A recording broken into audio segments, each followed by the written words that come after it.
All right, well, episode 14 podcast, here we go. Yeah, so I think I understand. So you're Evie. You were saying before that like some people are surprised that people make money in Toronto, right? And I think it's basically because a lot of people have this misconception of like life is so tough right now. In other parts of the country or whatnot, you're surprised when you hear somebody makes like not somebody, but a lot of people in the city make like over 250K. Yeah. Even over like even 80, 90, you're very surprised.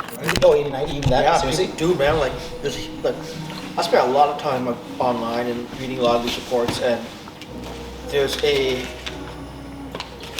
real surprise that, like, I guess most people think a lot of Torontonians really make 50. That wouldn't surprise me if there are a lot that make 50. Well, statistically, that's what. Statistically, yeah. I have some friends that earn that, dude, and it's tough. Yeah. But I think it's more surprising that many people are surprised that anyone is even able to make 80, 90, 100. Dude, That's where the frustration is. A lot of people are like, either don't believe it, think they're being exploited, think they are doing the exploitation. There seems to be a lot of asymmetric information. Well, no, yeah. Like how are you able to make 100? That's not Yeah, possible. how do I pause this? There's a button on the Sonos on that side over there. Yeah. Sorry, you were saying sorry. No, man. Where's this someone else? Where? In the kitchen. Left side behind the plant, I think. Let's press that button. Good. Well, so I think I get the argument because yes, a lot of people from the periphery of the city or people from other parts of the country, you know, the labor market's not that strong, right? So a lot of people come to the city, wonder how people make a lot of money because it makes no sense. They don't see the job themselves. But in reality, right? Things in the city would not be as expensive as they are if obviously capital is not flowing here. Sure. Yeah. And like there's a thing called Yeah, exactly. Yeah. yeah, and somebody calls it VMT, so it's like Vancouver, Montreal, Toronto. That's basically where everyone ends up, right? So like obviously there's people making money here, right? I think the biggest thing is that from what I've learned, or from what I'm seeing, is that like Toronto is very much so a walled garden, right? So what I mean by that is that there's capital flowing in here, but it's within certain siloed streams. And it's difficult for you to get into those streams because those streams are based in communities, right? And the interesting part is that a lot of people who make money in the city keep quiet because they understand that the way they make money is based on their relationships. And it's very easy for them to make capital. It's not like they're not working hard. It's just the fact that they're skilled at something and they have like good relationships with people that are basically funneling business to them. Yeah. And they keep quiet about that because why would you share that, right? And like as you were saying before, the loudest people are the people who are not making money, right? So what I've discovered though is that like people in Toronto or Torontonians are not evil, right? And these communities, you basically just have to get a chance, right? Somebody has to give you an opportunity, right? But for you to get an opportunity, That's gatekeeping, though. yeah, but that's just how the city works. You know what I mean? And like so, basically, you have to be in a scenario though to get one of these opportunities, and for you to do that, that's it's like hard. I'm realizing now, like I'm getting my dick kicked in right now. It's not easy doing what I'm doing. Yeah. But by staying at like my post and doing what I can for as long as I can, I am now getting in touch with people that want to give me an opportunity, right? And like, it's for a lot of reasons. I think a lot of it right now is like I have honestly lost not shame but fucks. Yeah. So like I recently got in contact with this guy and like I just had like a very straightforward conversation with him, and basically we almost finished with like I told him the story about when I worked at a private equity firm and they made me stay at these investor presentations till 3 a.m. And because I had to go to work at 7 a.m., I had suits in the office, and I used to basically sleep in the office and shower in the gym and go back to work. I fucking hate Bay Street. Bay Street does that shit to you. So I told him that story, and as soon as I told him that story, he's like, "How much do I need to pay you to come and work for me?" No, because if you're motivated to do that, Yeah. I was having this conversation with my brother the other day, and they're doing hiring, and I said the way I hire people is I try to hire people first. You have to be qualified for the fucking job. You have to have the skills. Secondly, you have to not be a dick about it. But the third thing I want is I want to hire the person who wants it the worst. And the reason why is because if you're hungry for this opportunity and you're really going to do the work and you're actually going to do this shit and not chill, then you're going to do the best job. Because you're actually hungry and you're motivated to do it. Motivation is like the hardest thing in the world to find. Which is why I don't think it's entirely gatekeeping. It's validation. It's just checks, right? It's like, okay, we can't let everyone in, but there's a way to get in. We're not just like close the door because we want to close the door. We want to ensure that people who do have fair, equitable access to it is like the right people. It's like, yeah, like if you're good, apply. That being said, I will say one thing. Being a black guy, I feel like I can definitely say this, right? it is fucking way more difficult, right? And I've spoken about this in different ways, and now I'm understanding what I've been speaking about. So I always talk about the fact that so I was just talking about communities, like a lot of the streams of capital happen in communities, and when you think about like the black community, this is what I was talking about. It's really difficult to say black community because it's so expansive. Yeah. There's Africans, there's Caribbeans, right, on a mass scale, but even within Africa, there's like Congolese, Nigerians, Kenyans in the Caribbean, there's Jamaicans, there's like Bajans, there's fucking people from St. Lucia, right? So it's like, and I find small tribes most effective. That's how the communities in Toronto actually work well. Honestly, because when I look at it, right, like Indians do well because they come in and operate their own communities, right? They have Hindis work with Hindis, Muslim Indians work with Muslim Indians. You know what I'm trying to say? Same thing with Asians, right? Everyone basically works with each other. Right? Well, but even the thing is that in many communities, it's like sub communities, right? Yeah, like, yeah, exactly. Depending on the extreme, like. Yeah, I'm not saying all Asians work together. No, I'm saying, no. No, but even like for example, like Chinese communities, like mainland Chinese communities definitely work only with mainland Chinese. Like it's just, like, it's true, right? Yeah. They won't work with like, newly landed Koreans or Japanese or whatever. Like a lot of these, and I saw it when I was in university. It's like there's Korean clubs, Japanese clubs, Chinese clubs, Yeah. and like a lot of language too. Because a lot of of language. Yeah, Yeah, it's like it's hard to learn. And I think the fortunate part about me is the reason why I have this perspective is because I have a very diverse group of representation in terms of friends. Yeah. Like I have friends from every pocket, and I Yeah. understand that, right? Like I remember we're having the conversation about like you guys were talking about having a multicultural relationship, and you're talking about like a Chinese person dating a Vietnamese person. Yeah. And at the time it was new to me, but I'm like obviously that makes sense because like, you know what I'm trying to say. But it's like Dude, especially as even for me, like I've literally, guys, I will tell you, yeah. I have never, in my 15 years in Toronto, I've never met another Thai person. For what? You- no, you- no, Not one. no, what? Personally, I have never met Okay, another. you were my first Thai friend in Toronto. I've lived here my entire life. No, I know another guy. Actually, the guy gave me LSD. The guy sent me LSD. His name is. Dude, the super only rare. other Thai guy I met was a foreign student. Yeah, Really? I've met one girl who was a foreign student. Dude, She was people here. in Thailand do not leave Thai. Dude. The only Thai people I met in North America are in the Los Angeles Thai, little Bangkok, whatever. Like that was the only other time I'm like, well, it's a lot of Thai people. Other than that, Dude, I feel like I know plenty of Thai people. Well, I've met. I really don't. I've met. I know one, a lot of Vietnamese people. I know a lot of Chinese people. Really? I met one Lao person. I met one Cambodian. I met obviously a lot of Vietnamese and like. The guy, my VP at the PE firm was Cambodian. Dude, literally like. I know a couple of Cambodian people. Yeah. It's like so. It's like one Lao, one Thai. I've met two Malays. Yeah. Like it's like. But you know why, right? It's after I went to Thailand, I'm like, I don't know why the hell, because Thailand's such a nice place to live. I'm like, I don't know why the hell you want to go to Canada. It's too cold. And also- if I go to the U.S., Yeah, and also historically, there was never really there was no trade to- relations. never really a reason to immigrate. Mhm. And if you did immigrate, you were like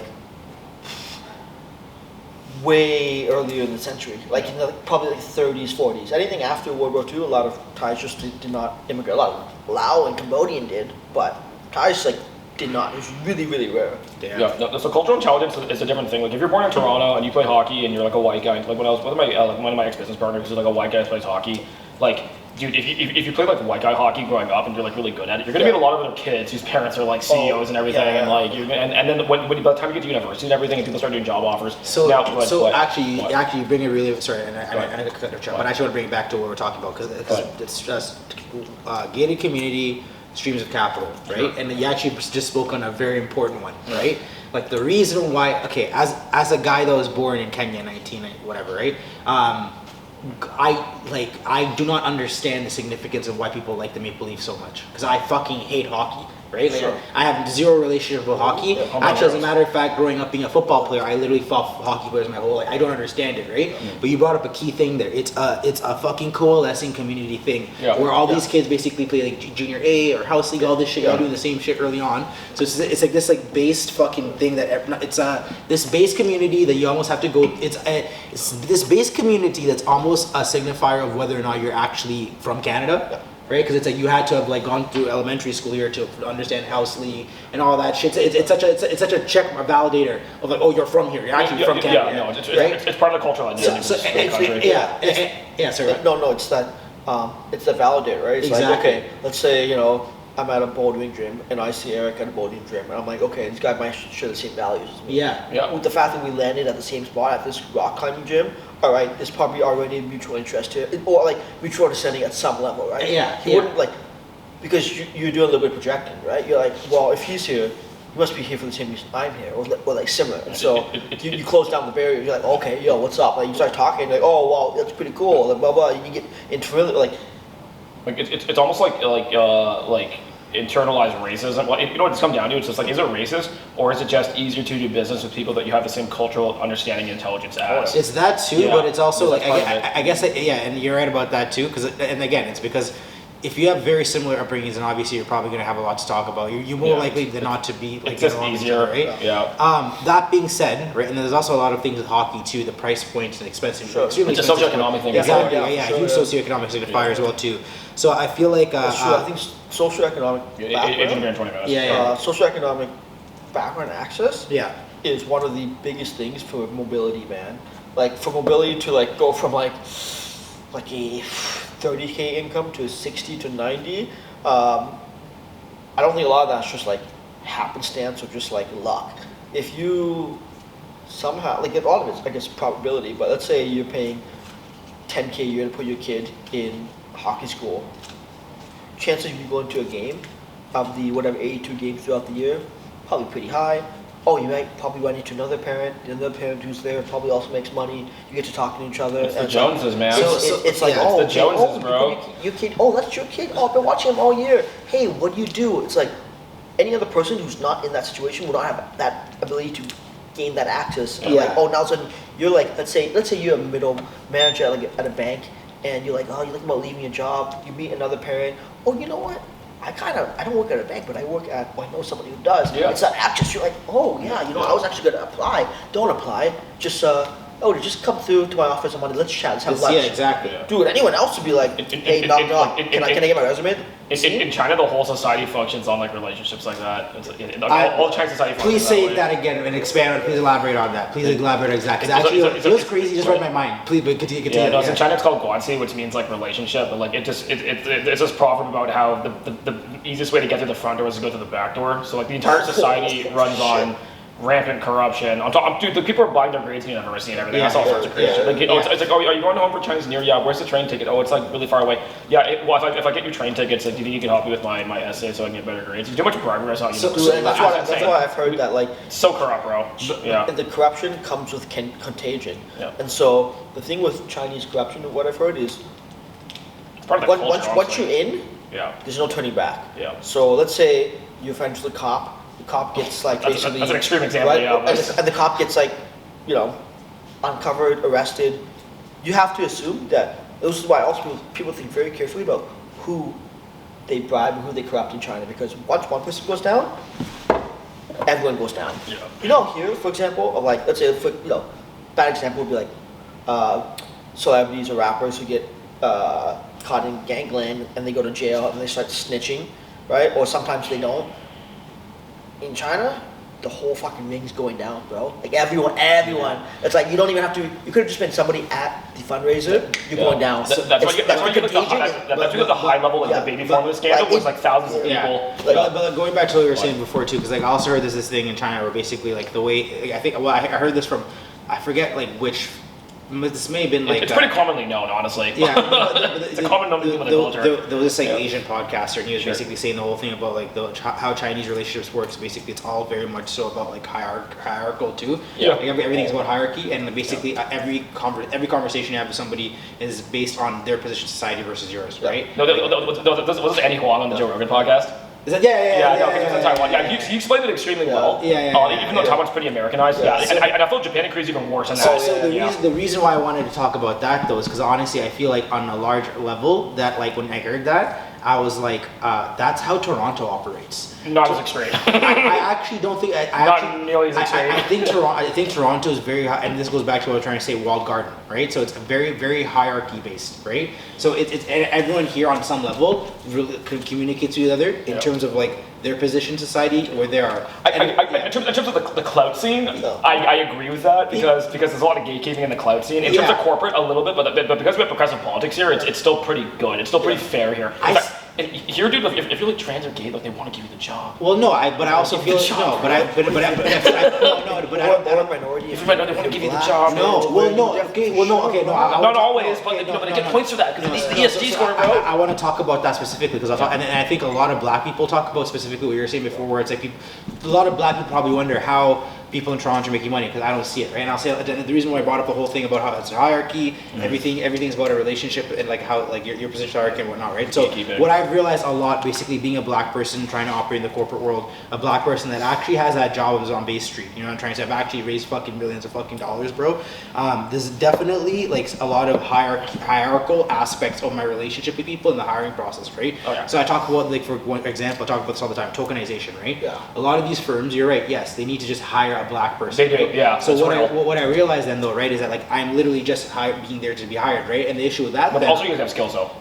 Because they can't hire you with no skills. Not If necessarily. you have skills and you're black, you're in on this. okay, but You're in. see, the other issue though is that you can't be a threat. So if you're too skilled, you're a threat to other people at work. Do you get what I'm trying to say now? And if you're a threat, I think it depends on the company. Yeah, at a startup, they might want that. Oh, yeah. At a startup, they might want that, For bro. sure, at a startup, They want the smartest black guy they can get, bro. see, like, but this is what I'm trying to say. Like, first things first, it's very difficult in the first place, in my opinion, to be viewed as a very smart black person. Because the same way, you know how people make the joke, like people think women aren't funny because nobody wants to hear a woman in like in comedy or whatever, right? I think the same thing. It's almost like people don't want to hear like certain things from black people. I swear to God, I feel that now. For example, it's like I feel like people like Neil deGrasse Tyson are very rare because it's like, oh, this is one black guy who talks about science. It's like that's the one black guy that's allowed to. No one really wants to hear a black guy talk about, and like and it sounds wild to say, but there's probably a lot of very intelligent black men that are in physics and all this and actually have a lot of media savviness, but they just get zero attention. And this also happens in social media too. If I could go on like an apples and oranges thing.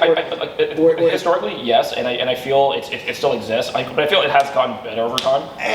Because progressive politics has really benefited. I don't think, but as I'm saying, as a black person, like as a black man, progressive politics is anti-black man in my opinion. That's a very huge thing to say. I hear what you're saying, but generally speaking, I think I think they said affirmative action didn't actually work. Affirmative action no, it didn't. Affirmative action was really good for like I don't know. This may be like me pirating like some whatever, but it's like affirmative action was really well for white women. Yeah. Right. Like that was the whole thing. But in terms of like, having them employed and the goals of affirmative action actually were more successfully applied to white women. Well, that's also hard. Category I think one of the hard things also is to even assess like what is success and what is like access, right? Like a lot of these things, unfortunately, whether they're women's rights, gay rights, black rights, they're really just starting to come to like the forefront now, where like if you were, let's say, like a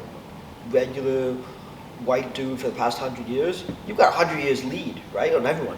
And so, but like define which white man? Like the Italian white man? Yeah, like the Italian white dude, like the new immigrant, or the immigrant came in the 40s, 50s. Like those guys had quite a bit of a lead on a lot of people. So we're trying to make up lost ground. They did with the Irish and the Italians when they first arrived in the U.S. were like they were blacklisted as well. They didn't even call they faced racism. They didn't call them white. They were considered white. The European. It's all about the new guy coming in. It's all about the new guy. There's always a new guy, bro. So that's what's happening. Is like it's hard to say like black people are not getting access or Asians are not getting access. It's happening. It's just like not happening at scale because I think there's still like the hard truth is there's a finite amount of like resources and capital to go around. Like we want to talk about the government should be good allocators of capital and governance, but it's like, well, listen, if there's $100 million, right, in an Asian film studio, and you're trying to promote like Asian actors. Yeah, let's get into this. I have a Republican opinion on this. That's like, well, let's go. You can only distribute the money so well, and also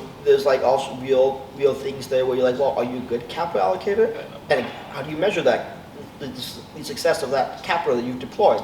If you get burned, are you going to reinvest in Asian actors again or not? And they say that for like black people, etc. It's like, well, the Queen of Africa was like an all-black cast and stuff like those all black. And then they said the movie wasn't very good, but they said they had to do it because they're just like, we need to prove to Hollywood that like an all-black female cast can make money at the fucking box office, or else we're not gonna get funding for this type of shit ever again. They're not getting representation, which is a good argument. So here's my Republican opinion on this. like when the whole fucking Asian media came thing out. Okay, so the Asian media thing for a long time was actually pretty negative. If you watch like a lot of like Asian films, it was like either like some super violent kung fu motherfucker or like the beta male, which is not good for Asian males for the longest time. K-pop. So what they did in Korea is because they brought their own media system out there, the Korean exports, they're producing their own high quality content. So they start correcting it, and then the Americans are like, okay, because capitalism is functional in some ways, so like how can we capitalize on this? Let's start investing in Asian media like crazy. But then when like this is like, because I did diaspora studies in university, which is about like Asian, like we did a whole section just on Asian media in North America. Here's one thing, Asian people are like less than 3% of the North American population. So, and like, black people are less than 10. So it's kind of like, so if in terms of like, I'm not saying we shouldn't have like equal representation on TV, because what ends up happening is that if you have 97% white people on TV all the time, then like that black kid, that Asian kid in school, like we get no representation. People start making up things in their mind about what these people are like, and then what ends up happening is that there's no media education for people on what these people's lives are like. Okay, Which when things like drill rap come out, it makes that's all they see. And I'm so happy you No, I was gonna say, so it's lobbying and also media bias, right? It's like the media chooses to focus on sensationalizing certain topics, backgrounds, etc. But like we have literally now, let's say 40, maybe 4 or 5 decades of incredibly successful black athletes, actors, poets, etc. Yet, what gets the attention? Drill rap, trap, murders, etc. Why not focus on like the not all of it. That's for rap, yes it does. But like there's other black music too. Frank Ocean is not a drill rapper. But the media is focusing on that. I think you bring a very good point, and I'll try to tie everything together to what I was trying to say before. I recognize a huge issue in all the jobs that I've had, basically because you're right. Media representation is very important because people perceive the world through stories. The best way to get stories is through the media, right? And so why should you do that though? Because you can't give people too much credit because although we're all educated, at the end of the day when we go home, a lot of folks are zombies, dude. They're like, I want to fucking turn it off. I'm not gonna. No, people are programmed by TV. Yeah, I'm not gonna be like an Adrian. By Netflix. And not gonna be like an Adrian who I'm just gonna look for like high quality sources. I'm gonna fucking turn on YouTube and just show me what's on YouTube. I have to explain to Adrian sometimes that I'm like, dog, you're a PhD. Most people don't even have the brain capacity to do the level. Exactly. I've worked hard all day. I'm not sure. Most people are kind of stupid. And I go back and I'll actually expand on that. That's actually the most devious part about media too. So, but I'll go back to what I was trying to say before. Media representation is very important. What I was trying to say before about like people don't want to hear scientific things from black people is because there's no black scientists, right? Like there's no media. Well, there are black scientists. The media, on the media, like, there's no movies with black. It's not a typical thing where movie, you walk into a lab, it's all niggas in there in fucking coats. You know what I'm trying to say? That's not a common thing. How are black people represented in the media? Drug dealers, fucking this, all this shit you're trying to say. And I'm saying that, so that's so, and I've definitely encountered things where people have a challenge. I hear this all the time. People always tell me this, you're really well spoken.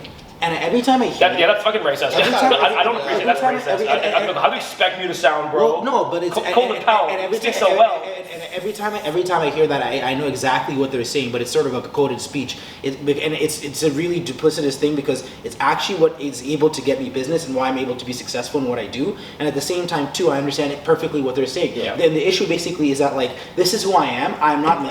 This is not a gimmick. I am me. Yeah. This is how I fucking speak. You guys have been around me for long enough to understand. Like sure, I code switch every now and then and shit like that, but like this is me. This is actually you're an educated man. So, but the thing is, it's like every time I have a conversation with like a white guy or somebody that's never had a proper representation, they're like flabbergasted. Like so. Honestly, forgive their ignorance.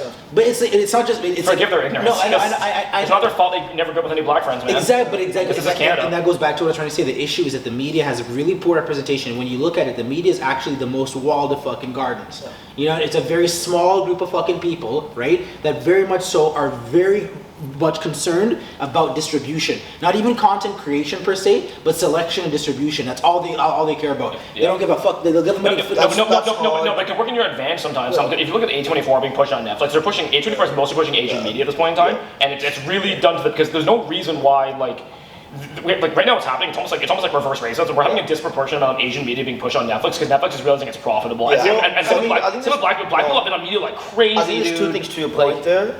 I totally agree, but I think the other side we also think about is, so at the end of the day, it also comes down to the effect the internal culture has on the community. So for example, I'm not saying no black parents push their child to be a scientist, But I'm just saying, like, for other communities, for example, Asians.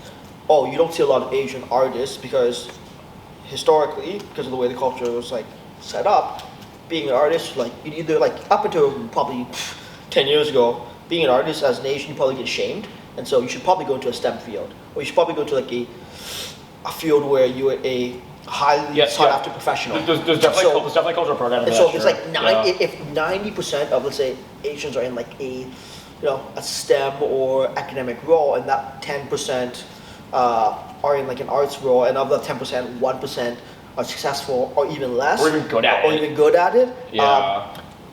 It wouldn't. If I was an observer, I'd be like, well, there must not be any good Asian artists because I don't really see that many. I see a lot of them, I don't see many good ones. And so maybe, or they're stuck. This is what I hate. Or they're stuck in the Asian artist ghetto, which is essentially what YouTube was. And when I started doing like art like professionally, like so I was in the Asian Club Network, and like instead of having like so we hang with the black guys, we had like Mario show up to the club. Mario's a fucking superstar, right? And we go to the Asian clubs, we have Asian YouTube stars showing up, and I'm just like, these guys aren't even good. Like they're not even like good artists. Like you're just famous because you're on YouTube in Canada. It's gotten better now because we have 88 Rising. Now it's definitely gotten better. 88 Rising is pretty good, but like, I don't even listen to 88 Rising. Not that they're shit, but like the best 88 Rising artists in my opinion are actually from China, and I don't listen to Chinese rap because I'm not Chinese. No, I pretty much listen to all like the entire roster. I've listened to most of their music. They're good artists. It's not marketed for someone like me. No. I mean, I've listened to, I guess, like Asian music my whole life, especially like Japanese music, K-pop, all of that. I think Asian market for the American audience is growing. It's also different because like Japanese music for the Japanese domestic market is also in Japanese. Yeah, like Japanese music. I listen to Japanese music before I listen to even like rap music or EDM. That's what I've listened to my whole life. Yep. And so, if you think about the way in which the culture plays into the community, that's actually a real tangible fact, man. If I told my parents that I'm going to be like an artist, you went to art school, didn't you? I didn't even know what university I was going to until I said I applied. They're like, "What the hell is that?" Right? Yeah. Like, because for them, they have like this mindset of like, oh, if you're not like a doctor, you're not like a high achiever, high earner, you're like, that's not really good, man. We came, 1,000 miles to like a new country, and you can't have you taking more risks because of your career. And you know what? It's totally understandable. Like, I think it is getting better because you are seeing more representation across like, other like industries. But the thing is, like, at the end of the day, it still comes down to numbers, right? It comes down to how the numbers are being distributed, and you can see that, like, hey, in like a sport like basketball, how many Asian parents are putting their kids in basketball versus say putting them in golf? Putting them in any other sport. Numbers still got like that's our progressive politics to me. It's kind of just like it's even right now for them to be pushing for like everything all at once to make like hit all the Grammys and everything, and they're saying like this movie wasn't even that good. Okay, you want to give an example of like reverse racism? So it's like the everything all at once movie that wasn't even really that good, and it won like 12 Grammys. Okay, it's like I'm not trying to discriminate against Asian actors, but I just do not think that movie was actually that good. Maybe I think they maybe should have won like one, but not like sweeping. And the reason why they're doing that is because of progressive politics. They're like, let's just give Asian people like all because it's gonna get hype and like everyone's gonna think, oh, you're doing the right thing. As an Asian person, the most patronizing as an Asian person who's an artist, the most patronizing thing to me is for me to use my identity as a tool for me to become more successful as an artist. I had someone say to me one time, you should apply for like Asian grants as an artist. And I'm just like, are you asking? I said, how come I can't compete against everyone else? Why? Because if I do that, I'm gonna put myself in the Asian. I'm gonna compete against all the motherfucking white people and all the fucking black guys doing fucking rap videos and all the black directors. I'm gonna compete against all you fuckers because I want to be on the same level. I don't want to be that one Asian guy with the fucking government cheese. Fuck that shit, man. As a black guy, that's also why I'm trying to avoid the whole black-owned business thing, because I actually think that really pigeonholes you. To be quite frank, it does. That's like a white. What's a white-owned business? Well, no, it's like any community. I remember one year I took a year off here, and I was at another community purely for artists. And I'm not gonna name the community, but there's a community around the corner, the co-working space, just for artists and illustrators. And that's when I got to see what like pigeonholing and tunnel vision was. Literally, dude, like imagine a similar space to this, but everyone's an artist. They think like artists, they talk like artists, they act like artists, but they all work for each other. The money is just being cycled around the group of like members in the co-working space. I left after 3 months, and I was just like, was that the artistic ghetto? I was like, it's an artistic ghetto, right? And I get it. Same the gay community, the gay village becomes a gay ghetto. I respect I was definitely trying to do, but also I just didn't want to be known as just another artist in this space. And I'm like, dude, fuck like, that. you know what? I want to compete with the world, And dude. imagine the space was like, say, like a all black space or all women space, whatever. And again, I'm sure people want to feel inclusive. They It's an want to echo feel, chamber. feel like they belong. But I feel like the hard decision is to have a space like this where we're all, No, the space is we're all, dope. we're all equal, right? We Yeah. all come with our own ideas, and sometimes conversations are hard, but it's the diversity of the, diversity and the, it's funny, the makeup of the city. It's like I'd rather have a community like this where I can actually talk to people and not try and get like tunnel vision because they're like, oh, you're not an artist. Yeah. Oh no, the artist shouldn't think like that. Yeah, tribes really help you out. Like I feel like it's become a bit of jack of all trades, but yeah, man, it's really weird, especially like operating in and out of the black community because like just weird shit, man. Like today I asked my boys, I was like, yo, you wanna pass by Trinity Bellwoods? And I was like, they're both like, that's not my thing. And I'm like, It's too many white hipsters. And I'm like, I get it, but I'm like, let's say, like, If you actually go, it's actually pretty multicultural when you go. Dude, like, It's not all white yeah, hipsters we do anymore. that all summer. It used to be a lot of white hipsters, not anymore. And I was so confused. I'm like, what is your thing? Hanging around a dark room, like around a bottle of Henny that's $400? No, that's a weird thing. That's fun too. I like that. No, that's a weird thing because even in the summer, all the like time. literally, that's all we do is like we leave here from like 5, we go to Trinity for like the whole night in the summer, right? But That's a very normal Toronto thing. And that's what I was saying, but the cultural differences are so, there's so many parameters as to, man, I don't even want to say this, but I'll say it, like, there's so many reasons as to why a lot of black people are not successful in like Toronto and the Toronto scene, right?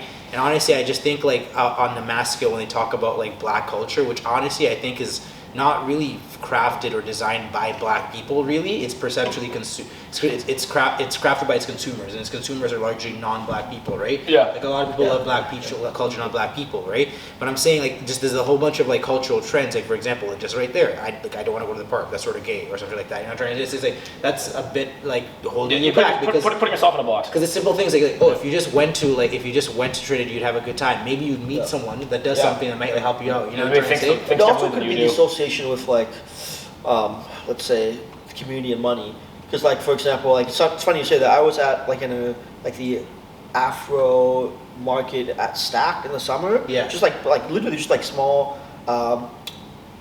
vendors, right?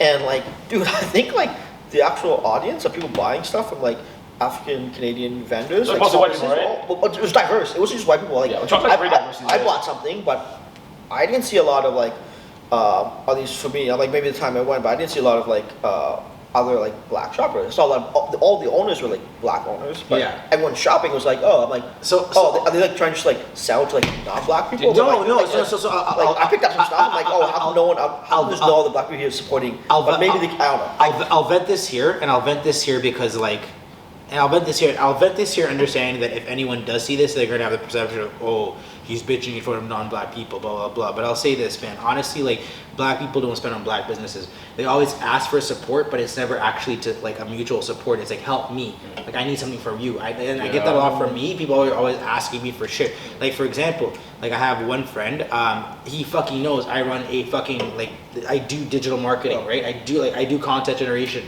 The idea is to get paid for it, right? And they're fucking always asking for shit for free. And when I don't oblige for it, I'm like, yo, they get upset. I'm like, you know how fucking wild that is? You know, it's almost, to me, because to me, it's like, I'm getting to a point where I'm almost like, this is almost like social robbery. You know what I'm trying to say? You keep on like, you're like blackmailing me for shit you know I commercialize, and you're just saying, oh, you shout me out because we're both black. Yeah. I'm like, that's fucking insane. Yeah, it's kind of crap in the bucket mentality. It's almost like you're consistently being like blackmailed or fucking being held at gunpoint. The other day I had this fucking guy ask me on fucking LinkedIn, bro, you're black, why don't you like my post so we can fucking help each other out and shit like that, right? Honestly, just like a couple of posts and that's it. And I was cool, Just but at the same, want to play that card, dude? but With a race card? but there's no mutuality. It's not like, hey, I need my content supported, support me, and you can just say like for like. Yeah. It's so much easier to say, but it's like no. It's like no. I need help me. It's not like there's a mutual aspect of like there's no mutuality in it, right? No, I think with progressive politics and media, I think people do tie their culture to their identity a lot more now. Yeah. And everything they do is like, hey, I am a Asian American artist. Like I go to many websites now. I hate using that race card on people. I go to a website. I'm like, oh, I hate I using that race am card on people. an Asian Canadian or Chinese Canadian illustrator in Toronto. I'm like, okay. Yeah, I respect that. I never want to put that race card on people. And the other reason why I try to stay away from it, honestly, is because I feel like this is almost like even on the progressive side, there's racism exists everywhere on the conservative side, progressive side. Basically, on the progressive side, though, it's a racism of pity. And that's what I'm trying to say. It's almost like a lot of people like just don't imagine. Like when I explain to people what I do, I feel like a lot of progressives are like, oh, that's so cute. Look at this little nigga trying so hard. You know what I'm trying to say? It's patronizing. That's what it feels like, right? It's not like, oh, this guy runs a business, I can do business with him, because it's like, look at this, you know, that's a good fucking I talked about this part with this white girl, and she's just like, I think Toronto should have more support for like minorities to like do better. So and I said like, okay, I understand that, but that's also like really patronizing because she's just like, oh, I feel like all Asian people in Toronto are like at a huge disadvantage, and I said, maybe, but like I don't know. I was just like my family probably makes more money than your fucking family, to be honest. So I was just like maybe it's more than just racial discrimination that'll determine your success. For sure. This is what I think about Toronto, and I'll talk about Toronto. I think right now it's happening, and it's most cognizant to me. So the private sector right now is not spending. I'm not going to get into macroeconomic reasons. Adrian should talk about that. Who is spending right now is the public sector, and even they're going through a fucking strike right now, right? And what I'm trying to say is that it's interesting because I think the way things are structured in Canada, but specifically Toronto, the reason why we have oligarchies, right, is because like the biggest people who have budgets are in the public sector. They pay vendors, they prefer preferential vendors, right? It's not vendors based on merit, in my opinion. Vendors based on relationships, and that's what people actually hate. You know what I'm trying to say? It's like you have people. It's like this is not a merit-based economy. And that sounds wild. That's not true. The people actually are really good at their jobs. But I'm saying that when you look at the U.S., it's a lot more of the wild, wild west. Yes, there are definitely major oligarchies in banking and energy and whatnot that run things. But because there's so much capital flush in places like Atlanta, places like Miami, places like Austin, places like, you know what I'm trying to say? Anyone can go out there, and even though the American dream is dead, you're a hustler, you're actually hustling, something will get back. I feel like a lot of people, and I get this all the time, I have to work like 18 times harder to get like half the result of a lot of people. But even so, like, no, I see what you're saying. I think we also have to give Toronto a little bit more credit. It's still one of the most progressive places in the world. Like, you think, like, dude, if we were like in like Texas or some shit, like. And you also have to realize that the wealth distribution it's not as quick as obviously some of those other places, precisely because of like the policies in place, because of the lack of success, because of the business climate. Like I know a lot of people, for example, who just became really, really wealthy, or relatively wealthy because of Shopify's going public. A lot of Toronto folks who lived here all their life and now finally got their big break. First thing they do is, well, now they got a lot of USD, a lot of cash. They're probably gonna like stay a little bit longer, got the golden handcuffs, but they're starting to figure out that like, oh, I can distribute this cash in different ways in my community, right? Like, oh, let's say you grew up in like, you've been working remote for like Shopify, you lived in like a 1-bedroom Scarborough apartment for the past 20 years. First thing you might think about is like, oh, I might just go buy some real estate now. I might just move up from like my parents' crib.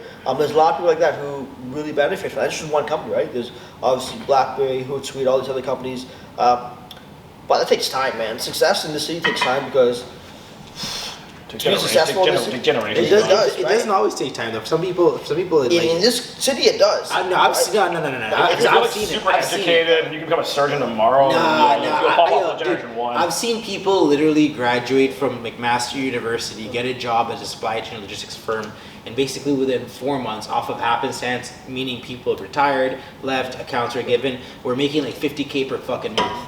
Like, and they will tell that's an anomaly. That's an anomaly, bro. And they will tell you themselves. That's an anomaly. That's an anomaly. But I think that's changing because the business environment is getting a lot better here. There are a lot more wealthy folks because there's a lot more. And don't get me wrong, there's a lot more transit people coming in here. There's people coming in here from London, Singapore, Dubai, etc. So I think the base of capital here is steadily growing because more capital is coming in, because people are bringing their personal funds. Businesses are opening here, but where they spend their money, obviously. That's up for discussion. You want to talk about reverse racism? You know in Cape Town, South Africa, if you're black and you're successful, you're called a black diamond because they have reverse racism there. Like if a black person or a white person applies for, the white people in Cape Town specifically are in poverty because there's a lot of like whatever, I want to say like a slave owner kind of shit down there where they own all the businesses, but there's a lot of businesses in South Africa where if you're black and you're educated, because of affirmative action, they will always give it to the black guy. So if you talk about black, I went to Cape Town and I heard about this shit. I was like, if you're a black guy down there, there's a lot of really successful black guys down there. You're called a black diamond. You're successful, you have a good job, and there's a lot of white people down there who live like in white trash conditions. Because they're not because when it comes to affirmative action, they're not getting the jobs. So like and what they're saying is that the white people are this is what we deserve for having like the apartheid. So we're gonna have reverse racism now. So there are some places. South Africa fuck around. They fuck the way people look. Yeah, they did. So there's some places where if you go there, like you'd be black. That's what I mean. Like you and all those educated black guys. Like you guys are black diamonds. Yeah. You guys are black. You guys are black guys. You have like high paying jobs in fucking tech. You're fucking very educated. It's kind of just like you guys have made it like. So on a very positive note, I actually had like a very funny conversation with somebody, and things actually worked out really well. At the end of the day, man, you just always have to keep banging. Actually, I'll say 2 stories. So. One thing as to why people would always be pissed off. So I've been working with different AI platforms. Found this one AI platform that essentially automates my Twitter engagement, right? Funny story though, because you guys know why I'm not on Twitter anymore. I had a fucking, friend's Twitter, you know what I'm trying to say? So it's, because it was a female's name on the Twitter, right? And I had a difficulty changing the handle. I was like, fuck, I don't want to use her picture to be like, broadcasting for me. So I was like, okay, I'll just make this up and say, oh, this is my AI agent, right? So I went on DALL-E and it created like a blonde woman, right? Yeah. I have I'm not shitting, 10x my engagement on Twitter. Literally by just changing the avatar to a blonde woman. Shit. I'm not actually. Are you surprised? Everyone likes hot white girls, man. I'm closing meetings, trying to say it and all this kind of shit. But now I understand why people are angry because it's like, yo, all I have to do is change my avatar, catfish niggas, I'm trying to say into business. It's crazy, but I'm running meetings now because everyone's like, oh, yo, you're assistant. I'm like, yeah. I'm just not saying anything. It says AI assistant. But that's what a hired gun is, bro. Like we hire bad bitches. But that also shows you. But it's funny for me. It also shows you why Toronto operates the way that it does. Yeah, dude, if I was a hot girl doing my job with my skill set, bro, I'd be first of all the clients would be trying to fuck me. Secondly, they might not take me seriously, and they might not want to argue with me because I'm a female. Because I negotiate hard for all my contracts, and they might not want to be working with me. People try to fuck me for business, man. It's actually fucked up. Good. No, it's not good. Okay, let me jump on a story I saw on TikTok. So on TikTok, this is a quick one. On TikTok, I saw this video. I think it's on World Star Hip Hop, which is the most it's mostly black people on there, and there's a lot of uneducated black people that talk a lot of shit. So here's what I saw. It was a Vietnamese nail salon with 10 black women who were getting their nails done, and then the comment was just look at all these black women spending money this fucking non-black business, all this Vietnamese business. They're just what do black guys get from fucking Vietnamese girls? And I was about to say in Toronto, man, a lot of fucking Vietnamese girls fuck black guys. I thought that was gonna be the comment because I live in Toronto. You know what the comment was because it was in America?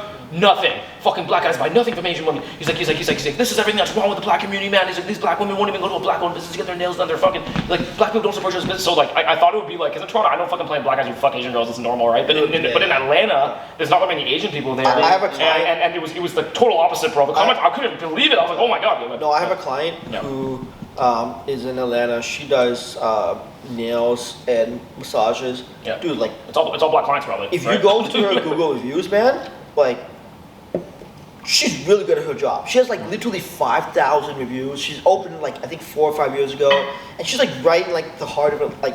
I think she's in Buckhead. Yeah, she's in Buckhead's rich though. She's right in the heart of the city, and her clients really fucking love her. She's really good at her job, right? Yeah. She's I was talking to her, she's I have white clients, black clients, Asian clients. People I did really good at my job. I'm okay, that's fucking good. In terms of black-owned business and everything that too, though, if you go to places like Atlanta are really great because the media companies down there are run by black people. Tyler Perry's he's the biggest student in Atlanta, right? So when you're there with her, it's just a lot more supportive in general. Okay. I think all the black people down there kind of I haven't worked down there, but from all my friends who work there, they're just if you're black and you're down here and you're actually working hard and doing your job properly, everyone is actually really down. That's they're much more supportive. It's Black Atlantis, I'm so close to moving to the States. Yeah, I think you need to do a 2 or 3 month research sabbatical trip just to kind of see. You need some reconnaissance, man. I take a couple of trips. So actually, right now I'm planning for Austin. I just have to figure some shit out sooner than later. But I actually have a buddy down in Austin right now. Mm-hmm. I'm planning to go down there for a month. Definitely. And then just figure some shit out. Cahill said that when he was there, he lived there for 6 months. Low key, you know what I'm gonna do? I want to do a stand-up set open mic night at Joe Rogan's fucking place. Just to piss off RC. Yeah. Is there a comedy show there? Yeah, you just open up a fucking mothership, right? I'm pretty sure RC wanted to do a flatline to a comedy show. Yeah. We've done one in Montreal. It was a sold-out show. But I think just for honestly, just to get some boots on the ground. Yeah. I think it makes a big difference. Kind of pretty solid. To go there for a couple of days is one thing. To actually be in the community, actually see and actually connect, man, it makes a big difference in where you could be in your career. I truly believe I am way more American than I am Canadian. Sure. I love football. I talk actually like an American. I don't think we do. I think Americans actually talk pretty differently than we do, man. Yeah. Americans they're a lot more salesy. It depends where you are in the U.S. as well. I'm a black Republican. I think you're not black. You're not a black Republican, bro. Dude, Amali says he's a black Republican. He's he's a fucking black Canadian. He's a fucking black guy from Canada who like is living in New York. That's what he is. He's not like a black. He's not. If you didn't vote for Trump, you're not a black Republican. He says he's the only black conservative that he knows. What? What about me?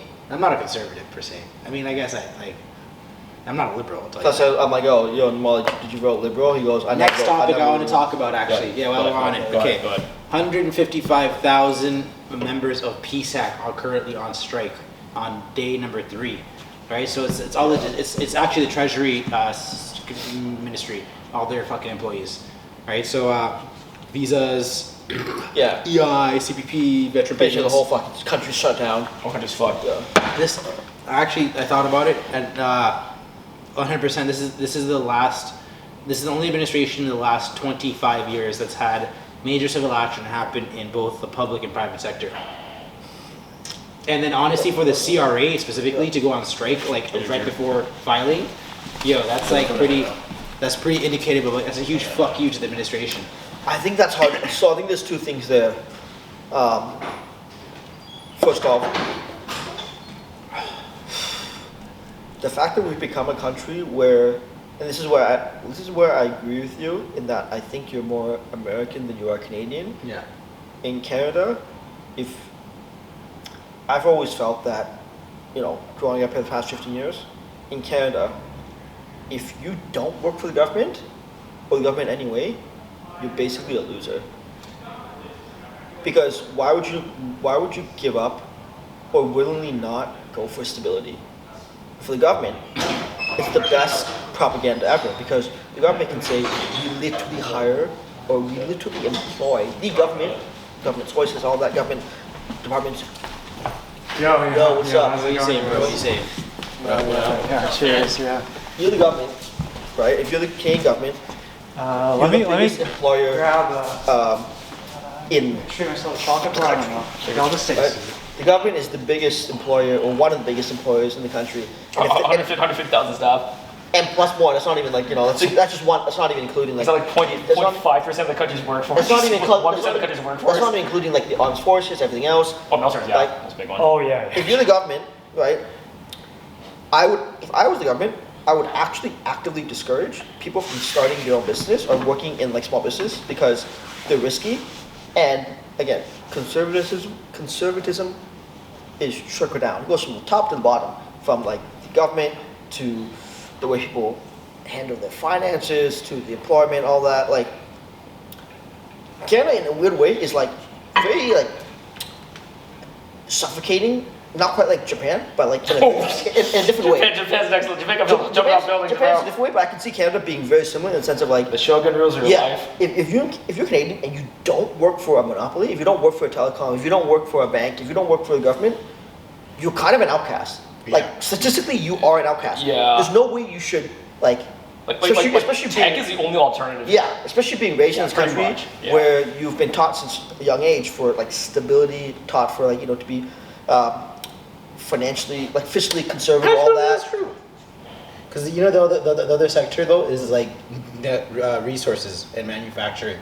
Again, a monopoly, easily monopoly, bro. In terms of in terms of white collar jobs, yeah. But if you're like a blue collar person and you're down to like go work the oil field, there's plenty of jobs for that, bro. I agree, but the other thing, this is what I look at it as, right? Is that like again, like from this perspective, government jobs are the most like nepotism based, right? It's like all like very much so. Like, Oh, of course, literally, I know literally 10 people this year who hired their friends and friends of friends. Yeah. Because it's stability. You're not getting fired. You're never getting fired. Unless you kill somebody, you set, bro. Is it nepotism though? Because dude, in the startups, Oh, tech, no, It's it is- 100%. it is- No. These are no. but tech and corporate is just like internal hires go through referrals, and then you do the open call, and then you do randoms, right? So it's even in tech companies, it's the same thing. There's a lot of relationships. Government job, but I agree. I see what you're saying, but like, I use government more extreme. yes, government. I could see You that actually, I happening. don't agree. Yeah. I don't agree. Having two parents or federal government employees, I actually don't agree with this. Yeah, no, I Because the heard reason, all qualifications. Yeah. I'll put it this way: there is nepotism. Yeah. I also agree there's a lot of referrals, but the thing is, the government tends not to discriminate.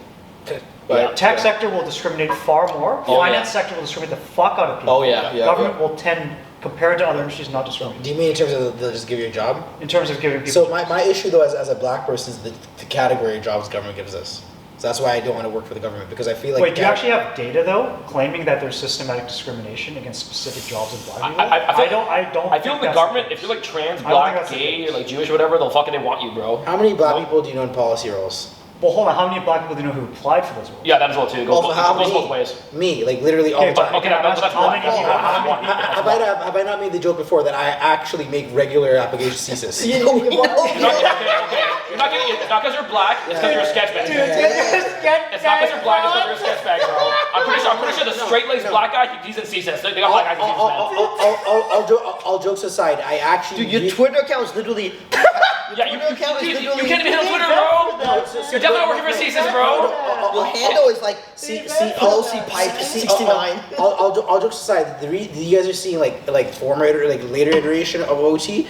A lot of people don't know this, but like when I was an undergrad, I'd actually really trying very hard to get a job in government, get a job in policy. I actually participated in 5 separate campaigns, municipal, provincial, and federal, right? I actually know MPs. I had regular relations with them. I worked my dick off to try to get a job in policy, and I just couldn't. I'll flip side this. And that's actually why I've turned such a negative, like dark person. I'll flip side this. Okay, so our friend Dejamar worked for like an MP, and he worked for like I think he was on 2 campaigns, but he worked in politics for 4 years in Toronto, and I don't want to say, but he has valid disqualifiers that would actually he has like some like legal disqualifiers that would push him out of working in government. No, but he worked for like 2 MPs, and he ended up quitting because he's just like I don't want to do this. No, but the point is our friend Dejamar, he did it for and he's a black guy from like James, he's a black guy from the hood, and he.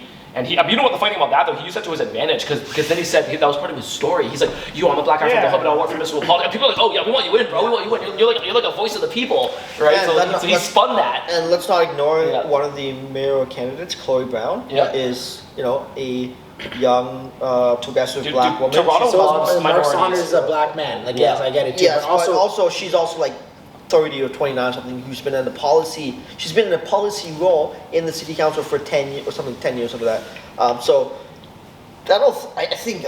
I don't like that argument though, because I hate that like, oh well, you see this one black person that we could talk about. That's hold on, but why are you so confident in your view? Well, I want to see the statistics. I don't care about your experience. That's an anecdotal. I want to actually see the statistics. So you're actually discounting like my life experience. Of course I am, dude. Because of what I'm saying. No, you're not. Because it's anecdotal. Because it's anecdotal. Yeah. It's actually anecdotal. That's the point. It's like I can totally agree with your life experience. What we're debating here is whether there's systematic discrimination in government hiring on the basis of race. I want to see data. That's a data question. That's not an anecdote. Well, you can reference some data pool. I'm trying to tell you right now. Do you actually see a lot of black men specifically in policy? Well, I haven't been looking, so I don't know. I just literally don't know the answer to that question. Well, I want to say this, bro. What about Obama? What about Obama's? That's not Canada. Like it's like I know it's not Canada, but the same black people. Condoleezza Rice. There are black people in politics, man. Colin Powell? Yeah, Colin Powell, man. He speaks so well. Okay, so. Have you heard that? He speaks so well. But this goes back to that exactly what I was just saying before. I don't like this thing where they say, well, look, there's this one black person who. Dude, I don't like this thing where you just cite anecdotal data, man. That's my problem with you. Dude, that's not a good argument. Yeah. Because you have to. These are systematic sociological questions that require data to answer. Black people are not hired in policy. Like, let's say this one more fact. They're also a minority too. Well, wait, why do you claim that? What evidence do you have of this? There is not a high amount. This is an evidence-based question. No, but there's also percent. No, if you look at percentages, because like black people we're all minorities in the country, right? If the country's 97% white people, I bet 90% white people in Canada, there's going to be more white people in politics just due to like percentages, right? Well, this is why I'm saying it's a data question. Yeah, this goes I want to see the number of applicants by race. I want to see the number of rejections. This is a data question. Yeah. I mean, I'll stop, but I'm just saying. No, objectively, yes. I think Adrian's right. Objectively, this is I'm not denying it's possible. I'm just saying I want to see the evidence. That's all I'm saying. Objectively, it is a data question because you'd have to, like, for example, like, I actually don't know. Like, for example, I don't know either. How many... You could be right. I'm just saying I want... How many working black males are there in the city? Actually, don't know. Is it 20,000? And also, how many black people apply to be MPs? That's another question. We don't know the question. I think this plays into this whole perception of people almost gaslighting racism for a lot of black people. No, dude, I'm not gaslighting. Because when people actually say things like this is literally the comment, well, I need you to provide me evidence of what you're trying to say here. When in reality, do you think that they would, like, okay, how many data points do you think they actually, did you think there's actually a report that says, hey, there was this many black people that applied Actually, to this job. The government has does- they the have government actually does have they have data. that information. The reason why is because when you apply to the government, they ask you what race They you are, ask and they you also what ask you if race you're you are. That's why disabled we and have if you're a veteran census. and if That's why you're we gay. have So Yeah. where would you reference that information? Well, It's actually public. I swear to God, it's public. I don't know if it's necessary. I don't know if it's necessary. Like where's the reference? This is what I'm trying to say. Where is the reference? I don't know.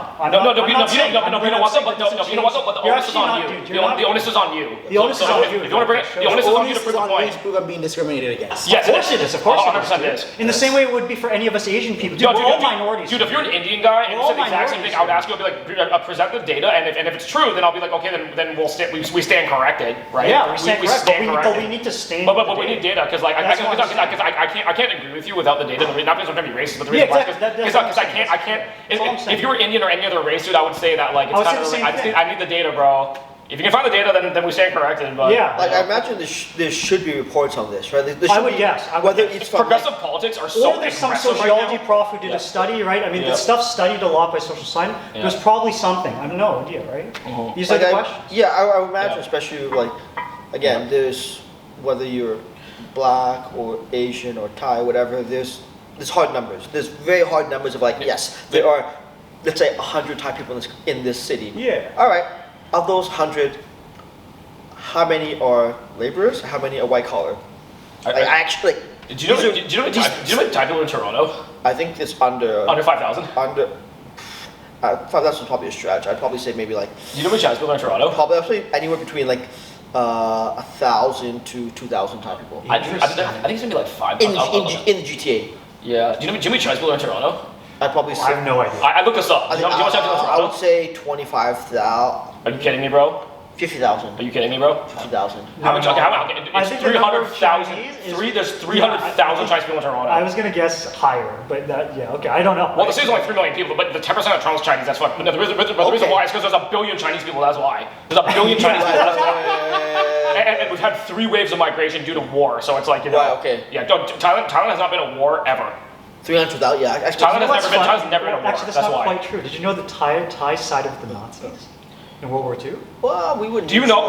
Do you know that Thailand and Germany actually have a really tight relationship, and the Prince of Yes. Thailand lives in Germany? Did you know that? Well, the And he king- loved well, the king now. the king. Yeah, he lives in. Yeah. When I went to the palace, here's where the prince lives, and I said, does he actually live there? He said, no, he lives in Berlin. I said, why? He's like, because he loves Germany. I said, Yeah. why does he like Germany? He's like, I don't know. He went to school there. He just loves Germany. I was like, We, I have no we idea. were what? Yeah. We were to the French. What Swiss were to the Nazis in. Oh yeah, kind of neutral. Yeah, kind of neutral, but also like kind of like, okay, yeah, we'll, like- we'll listen to you. yeah, like you kind We'll of want work to you with want to go through here, sure. As long as we're not colonized, just Yeah, you know, just don't colonize. hang around for a bit. Okay, so Ontario That's the has- reason why French is the second language in Thailand. Ontario Still. has 12,000, 13,000 Thai people, 13. and 11,000 in British Columbia. Okay, ready.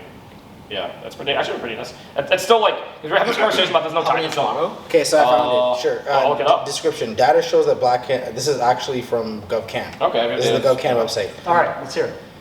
Data shows that black candidates can face barriers at each stage of public service employment process. Even once inside public services, black people face anti-black racism, systemic racism, and discrimination. These conditions can negatively affect their experience and hinder their attention and career advancement, Yep. putting them at a greater disadvantage than other racialized groups. In support of the clerk and the Okay, what are premium those process- percentages? Let's look at some quantitative data. I'm just reading the you're actual actually page right. because It's you know actually- it's it's about actually 5,000 very Thai difficult to people. find numbers Well, on this more than subject. That's what I don't think I'm there. About double, yeah.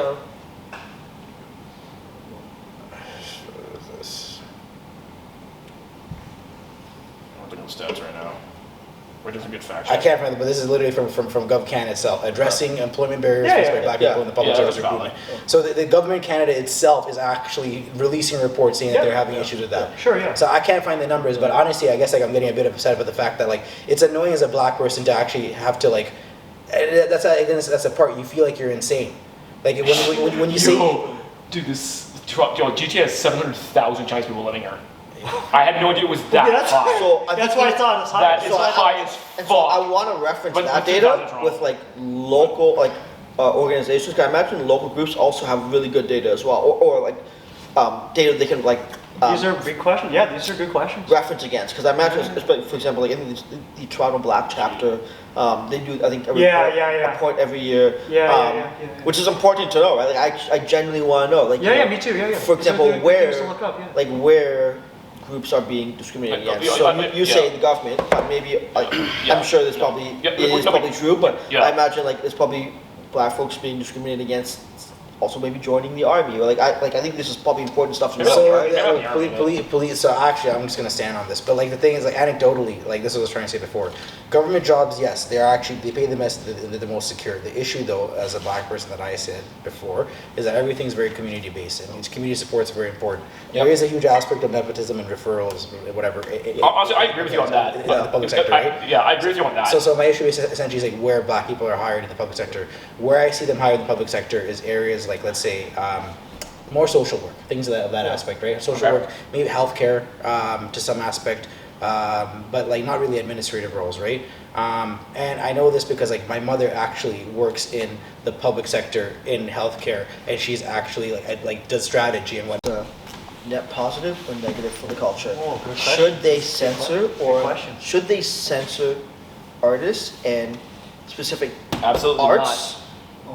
Absolutely, coming from absolutely not. Your trap job is to make that song as hot as possible. Absolutely not. Drill communities. Because the white audience is always saying, well, we have these shootings, we have all these gang issues Drill's definitely bad for black because communities. of rap music.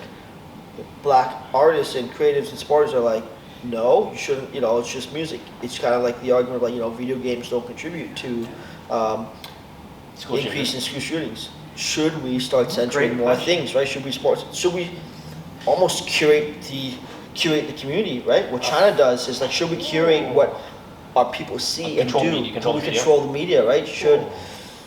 According to the American Constitution, absolutely not. But we're not American. Absolutely not. We're Canadian, right? We're supposed to be better than Americans. Censorship doesn't work. That's all. No, in China it does. China, Yeah, China it works does. in Singapore. It works in China is essentially the oldest sitting government in the history of history. Yes, it is. It is the equivalent of the Roman Empire still being operational. It is. The culture itself. Wait, do you guys agree with that? I actually don't agree with that. China was not particularly unified pre-1800s. Kind of disunified nation state. I think what Otis trying to say is that like it's one of the longest standing because the Roman Empire is dead, right? So it's one of the longest standing functional governments in the world, and they weren't dysfunctional in the 18th century, but like it's still they're still running their fucked up emperor system 10,000 years later. Yeah. The question is, And they've been pretty good should at that. the- Confucianism should is pretty the youth functional. not be Yeah. so easily influenced or impressionable? So here's an right? argument in Yep. favor of censorship. I don't Sure. support this, but here's an Go ahead. argument. Go ahead. So Nate Anderson of the Hindenburg Group, right, the short selling firm on Wall Street, Yep. they released a short selling report on Block, Jack Dorsey's company. Okay. And the reason for this was, okay, there's a lot of things. One of the issues was they weren't doing KYC for Cash App. And so That's hold on. So we'll get to the punchline. The punchline is that people were hiring hits using Cash App. Yo, I kid you not. You'll read the report. It's Whoa. crazy. That's like That's like an Interact transfer. I'm going to Interact you money to kill somebody. Yeah, so all Cash App is it's all just Interact. That's all it basically, is. right? So they were doing this, and they claimed that they had. So here's where the accusation gets more intense though. They're claiming that Cash App with indie black rappers Yeah. were participating in an economy because Dorsey fucking loves rap. He promotes a lot of Oh, shit, yeah, he right? loves- yeah. through, Really? through Cash App advertising. Yeah, dude, he owns Oh, title. yeah, He's Jay-Z's on the fucking board of directors of Block. I had no idea. Oh, you had no idea? I Oh, had so no idea. dude, fucking Jay-Z and... Jay-Z's a good investor. Of course, Jay-Z's a Jay-Z and fucking Jack are billion- close, man. Jay-Z's a good right? investor. Yo, these guys are fucking like sucking toes cock all day. So the punchline is indie rappers, even like mid-tier rappers. I just don't know rap very well, but through the report, Jack Dorsey's like, okay, here's the deal. You promote Cash App, and we'll fund your music video.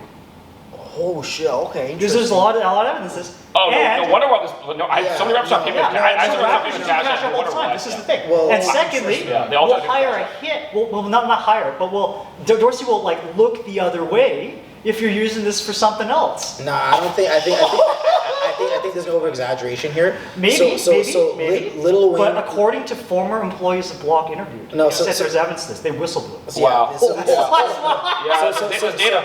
There's a long history. Actually, Lil Wayne popularized essentially commercializing.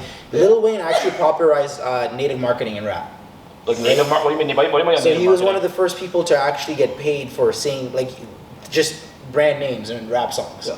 Right, so he would get sponsorship deals. So for example, Oh, you you ever, like the you ever- Drew- like I he's also by did- Drake, I feel like Diddy would have done them like Didn't know, but like it'd be like. No, the number one guy for it was actually Beats by Dre, which is there was a bunch, but it's the idea that that like, was the biggest one, the it's, most biggest cash cow. it's the idea of Lil Wayne saying like 5 no words and then out of nowhere Right, Wells Fargo. okay. Yeah. Wells Fargo. Wells trying to say- Fargo, yeah. Did you see Wells Fargo in the song? Did Wells Fargo pay him? Rick Ross says it all the time. Rick Ross actually does it all the time. He says like Bank of America. Like he says, He does, but does Bank of America pay Rick Ross? Yes. There's no reason why he's not saying that. Does he actually pay him? So everyone says Lamborghini doesn't do advertisements. They do. It's just that they don't do advertisements. Yeah. They basically it's like That's fucking genius. But I'm more And this touching is on all- Dean's product point placement. about negative influence. So, Because the well- claim of the short selling report is that there's a nexus of culture and of violence that also associates Cash App with a particular form of gangster rap. That's the claim. It's an interesting claim, well, right? no, this is That's an interesting claim. who wrote this? Who wrote Nate this? Anderson of Hindenburg. In my opinion, this is white people not understanding culture. Because basically, it's okay. You can make that, okay, So fair, it's fair, basically, fair. I listen to drill all the But- time. It's like I yeah, don't know. like it's like yeah, like they'll say shit like okay, don't worry, I don't have to pay my boys to do it for free. Next time I got to get a nigga on the Cash App. You know what I'm trying to say? But they're getting paid for saying Cash App. Jack Dorsey doesn't understand the fucking song. You know what I'm trying to say? When I say No, I think he does. I think he No, gets it, he's bro. targeting because he's targeting underbanked people. Yeah, no, but it's He won't- okay. 'cause that's Dorsey's okay. shield, Yes, right? but like That's the whole yeah, spot but of when law. you're dealing with that class of people, he doesn't know when. Okay, I would be maybe he does know and say, hey, I'm gonna get my headers to get you. Or when you say all, I don't think he's really paying attention. He just knows people. I hear what you're saying. So I'm not saying he's explicitly. and it's not exclusively Cash App is not exclusively in these songs being used for hits. It's also being used for prostitution. No, it Yeah, talks about that. of course. Oh, yeah, the short seller report goes through all these questionable things. But it's to say that there's a looking of the other way. There's negligence here. It's not just like, oh man, fuck, people are using my app for other things, goddamn people. No, it's like, oh, I'm kind of looking the other way, right? I mean, That's what the short seller. I can see that, but I mean, the banking industry could probably. HSBC had a whole issue with fucking like literally like laundering money for the cartels. Yeah, sure. Granted, but Yeah. I'm saying like That was even this looking is that adding was even to looking the other law. way. That was like, hey, I know this is going on. No, I'm gonna sure. help you I'm do just it. bringing up law. Right? It's an independent thing. Yeah, There's many yeah, things that are doing yeah. this. I'm just saying, I- Cash App is huge in the U.S. I just think like yes, Huge. It's very hard to say something. I think like microtransactions can create a huge market. There's a reason why microtransactions create a huge market. Yeah. It's essentially because there's been a bipolarity of income that's been happening since the 1990s. We're not here out of fucking mistake. It's not a mistake that there's a small amount of people in Toronto making a lot of money and a lot of people wondering how that happens, right? There's been a bifurcation of like the porting of capital, right?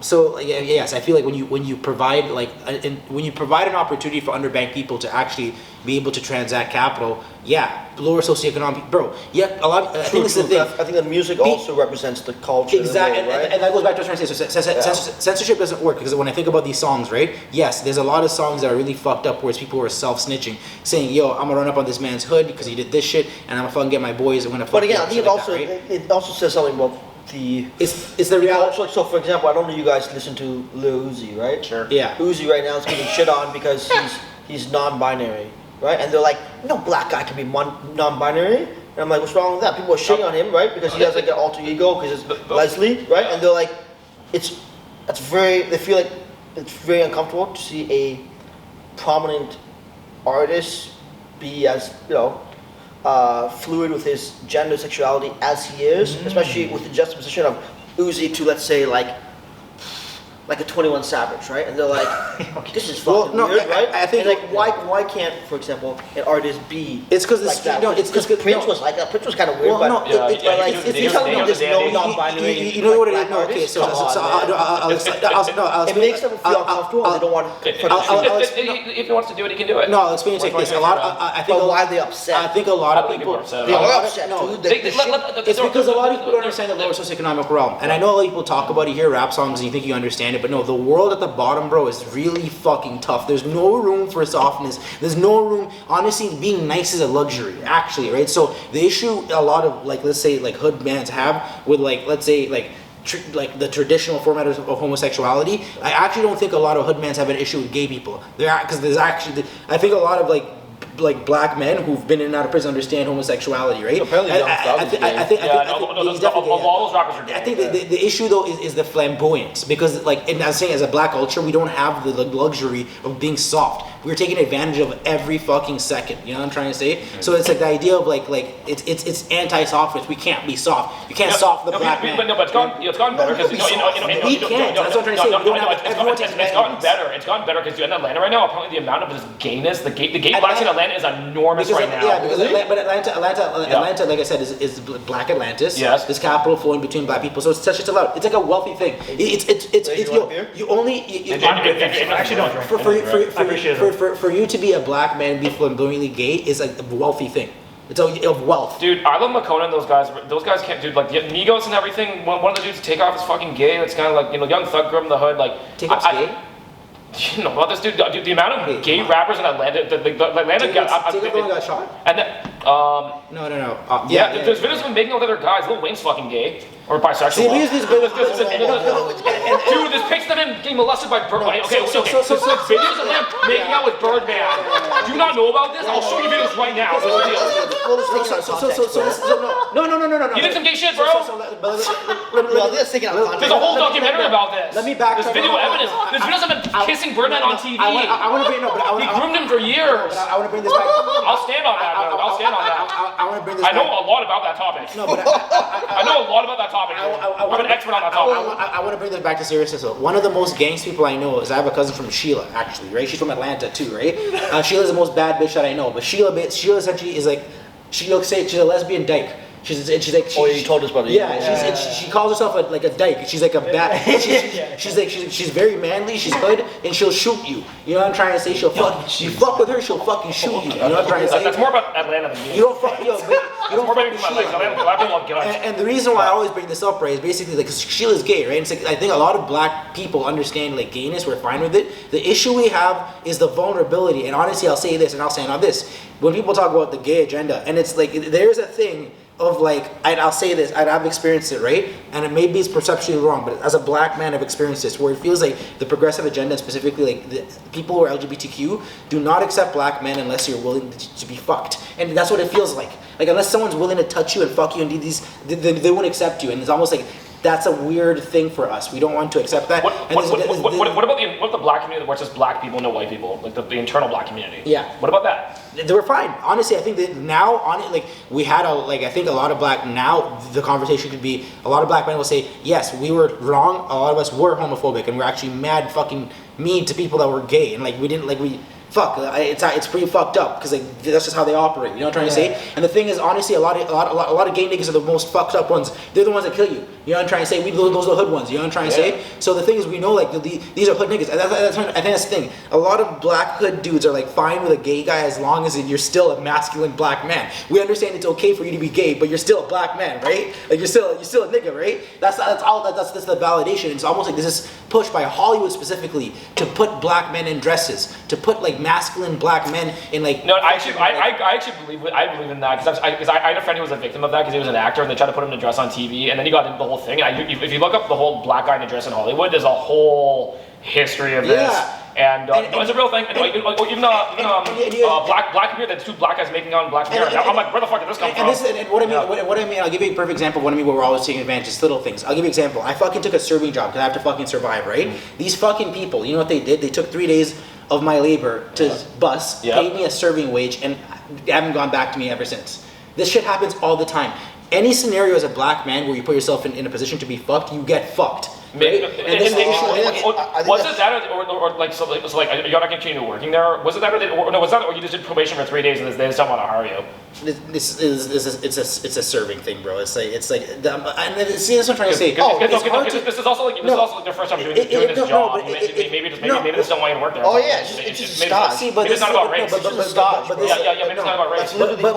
But this goes into the greater message of what I'm trying to say. And actually, it's funny because I was talking to one of our boys here. I'm not sure if he wants me to say his name on here, but he was basically, we're making a joke because basically I don't know how it came up, but he was talking about it like he said like a random threat, but he was saying it in his head. I thought he was saying it to me. He's like, oh, like that didn't bother you? And I'm like, yo, as a black man, I get like so many threats throughout the day. I don't even fucking think about it, right? And I was joking about it, but I thought about it. I was like, no, that's actually the truth. There's so many fucked up negative Oh, we things. nuke those. But those are pretty good though. We Yeah, nuke so- those. Those are pretty so- evolved. It's addictive. There's so The high many, chews. there's so many bad things happen throughout the day. It's impossible for people to even like imagine or fathom it. It's actually crazy. When you try to verbalize it, people actually make you seem like you're fucking insane. It's like, oh, maybe you look at this perspective from the wrong perspective. It's like, no, man, because you guys aren't racist. You don't see it. But there's a lot more people who are, right? And it's like you guys don't see how those people act when it's just me and them. You know, because they don't act the same way when you guys are around. But when it's just me and them, at any opportunity, that's what I'm trying to say. And I understand how a lot of women feel, to be honest. Because like at any given, I actually really understand how a lot of women feel. Because at any given opportunity, someone can fuck me, they do it. Like, it's actually so consistent.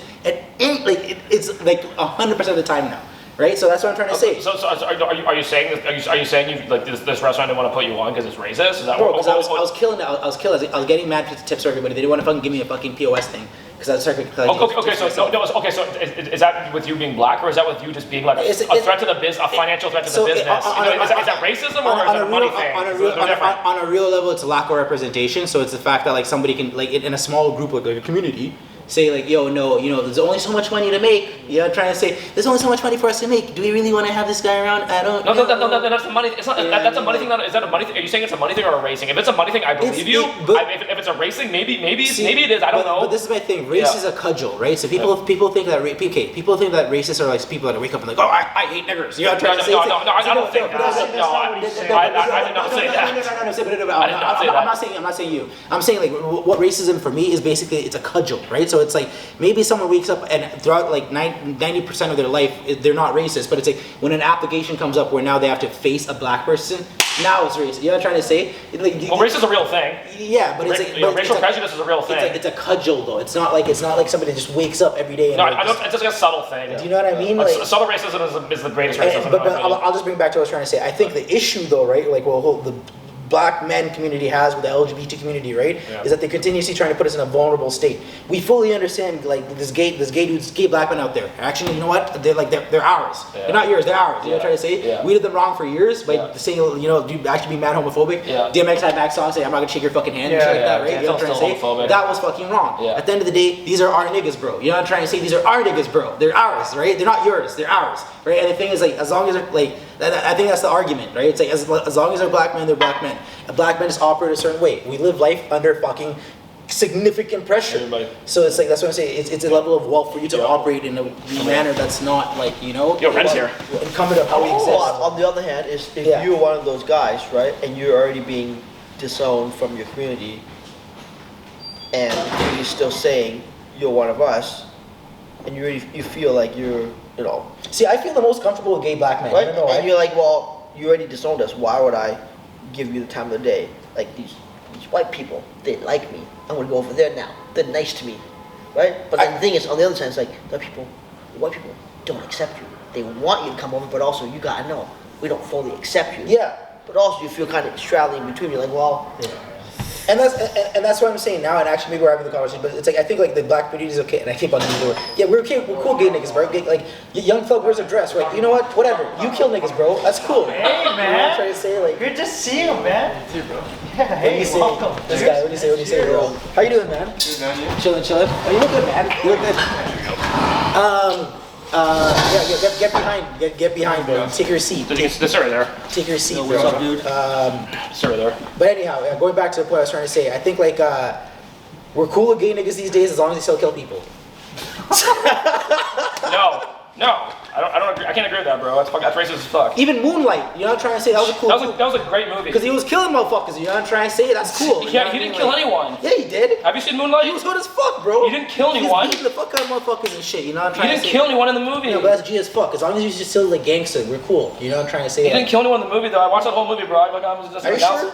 He beat Dude, dude. The last thing they want in that movie Yeah. is for a black gay guy to kill someone. The whole movie was about how do I be a black gay guy who's also a gangster. That's what the whole movie was about. He didn't beat anyone up, but he was a hood rat. But He was a hood rat. He didn't kill anyone in They the inferred movie. at least a killing, no? He is capable of killing someone. Stop holding him down. Stop holding that black man down. No, what do you mean? No, Now you're holding the gay black man. Now you're holding the gay black man down, bro. It's cool. Just let him be a gangster and let him try to be like borderline straight passing. He's also fucking other black gay dudes and like that's what it is. Also, I will say that's the issue I think like a lot of black people have with generalized media is that like it's black men specifically, and this goes back to the beginning argument how we're portrayed, right? Like also it's not even just like it's also the over aggression perspective too, right? So I know I'm making a joke about it right now, but yes, the idea that in like a lot of media representation, it's not like this fucking 60 sitcoms where every scientist is black. You know what I'm trying to say? Every scientist. You know what I mean? But like that's what it requires to have people have a perceptual change, where it's like generally the black guy, the guy comes and says, "Oh damn, snap!" You know what I'm trying to say? Like the comedic relief or whatnot, right? And media representation makes a huge difference in people's perception 100%. of people. 100%. Yeah. My idea of a black guy is a jazz musician. That's my idea, because that's how I grew up in Vancouver. Yeah. I think of black people as producing some of the best fucking music I've ever heard in my life. Okay, that's my. If I want to talk about stereotypes, that's my stereotype in my head. People think rap, I get it. That wasn't the world I grew up in Vancouver. I grew up jazz musicians. I fucking love jazz. That's funk music, right? Motown, all that stuff. I'm talking about the black rhythm section. Like, why are black guys like so good at bass and drums? Are they really good at that shit? They're good at that shit. Other instruments too. But they have the black rhythm section. These guys are just fucking better. They're better than all the white and the Asian people playing drums. For some reason, they're just really good at it. Like, Yeah. So I'm talking to Dejamal about this, and Dejamal's talking about because he worked in politics, and he says what it is that he's like the reason why we don't see a lot of like black politicians or like people. He's like there's a lot of like systemic trauma in the black community. Families, the parenting of the kids, it puts them at a disadvantage at university and shit like that, and then they don't end up like being able to peak perform and hit these positions of power. But he says it really is it because people are black? He says it's more from the family trauma and the systemic racism in history, and honestly, I'll agree with that because if you look at statistics, it's like like if you grew up in like a single parent household and you didn't really get to go to university you're struggling at university, and versus like the other privileged kids who had their whole rent paid, it's gonna be harder for you. But you know what that comes down to? That's more about money than about rate. That's more of an economic question. Yeah, that's a more sophisticated analysis. It ties in with racism 100%, but is it purely because you're black? It's not, because if you look at Obama, it's socioeconomics. If you look at Obama, who grew up essentially as a rich biracial black kid who became the president of the United States, it's not, people will vote for you. I'll talk about this because I actually dated someone exactly like from a family perspective of Obama. Dude, I'm sorry, man. He's like the whitest black guy ever. He's not black, bro. He didn't grow up in a black family. He didn't have the black experience. He grew up in a white family, man. He grew up in white areas. He's a super rich biracial guy. He did not have the black experience at all, and that's what I'm trying to say. The issue. Yeah. That's why the issue a lot of people have. And don't get me wrong. You know what? But he's not white passing though, dude. He looks like a black guy. He's not white passing though. His mom is white. And you don't know why? It's because his mom is white. Chris Brown's mom is white. This will treat him like a black guy. Put him in jail. No one understands how deep white racism. Have you heard of the term quadroon? No. Do you know what a quadroon is? No. Right? This sounds horrible. Yeah. Immediately. So a quadroon is 1/18th black. That's that's the least acceptable amount of like I think in like a. This is black gatekeeping. No. This is black gatekeeping. This is Obama. This is black gatekeeping. Stop gatekeeping Obama. Quadroons is actually in English common law. It's actually fucking crazy. This is where the one drop policy. I'm not denying this word. I'm not denying this word exists, but you're black gatekeeping Obama. No. But this is where the one drop policy comes from, and I love Obama because Obama's father actually comes from like my father's village. That's the funny part. Yeah, man. He's fully African, bro. No, well, okay, but what is I'm trying to say? He grew up, and I've seen this. I dated someone who grew up in a white family. Yeah. He did not have the black experience. I'm telling you this. He had his own challenges. Don't get me wrong. This is very difficult. Yeah, what's your point? Because this is the issue a lot. This is the issue a lot of black people have when people say, "What about Obama?" It's like, yo, dog. He did not have the socioeconomic experience of a black person. Of course. Yeah, that's the biggest thing. So it sets an impossible example. Like for example, well, LeBron is successful. Why can't you be successful? This motherfucker is literally like mutant X. What are you trying to say? Are you fucking insane? LeBron is an extreme example. People like, well, LeBron didn't have a dad. Look, he's successful. But are you fucking insane? He's also a physical specimen. He's also like the genetically peak physical specimen. But people actually say he's a freak athlete, dude. People have the audacity to actually say that. But everyone in the NBA is a freak athlete. If you're in the NBA, you're a freak athlete. People have the audacity to say, well, LeBron didn't have a dad. Why can't you be successful? It's fucking crazy. That's too much. I don't know. It's crazy. Yeah, but that's the. So I feel like a lot of black people also have that issue where it's like, because it drives me insane when people are like, oh, well, what about Colin Powell? What about Condoleezza Rice? And it's like 3 people. You know, this is what I'm trying to say. It's There's only 10% black people in the U.S. though. So if it's due by stats, there's gonna be less black people in Senate. But as an educated black guy, even that, like the fact, there's actually a reason why the population is so small. Did you know the Mexican population is actually, for obvious reason, rises at a faster population? But even the Asian population, there's actually, black people massively overrepresented. I gotta stop. Black people are massively overrepresented in the lower socioeconomic class, which actually has highly recessive repercussions for standard of life, for proliferation of life. We have data on that. So there's actually there are tacit reasons as to why the ADOS community, although was there at the inception and building of the country, still has maintained a very small population. And this is what people talk about, like Kanye. When Kanye West says this is our genocide, right? It's because there are echoes of institutional racism where strategically things were designed for us not to proliferate. There's also just more immigrants from Asia coming in. This is true, but but you're also giving almost the whataboutism, right? But then what I'm going back and saying is like, yes, there is, but there's still an existing infrastructure of trying to get niggas not to be alive. Hence, 10% of the population. Well, I'm not denying that.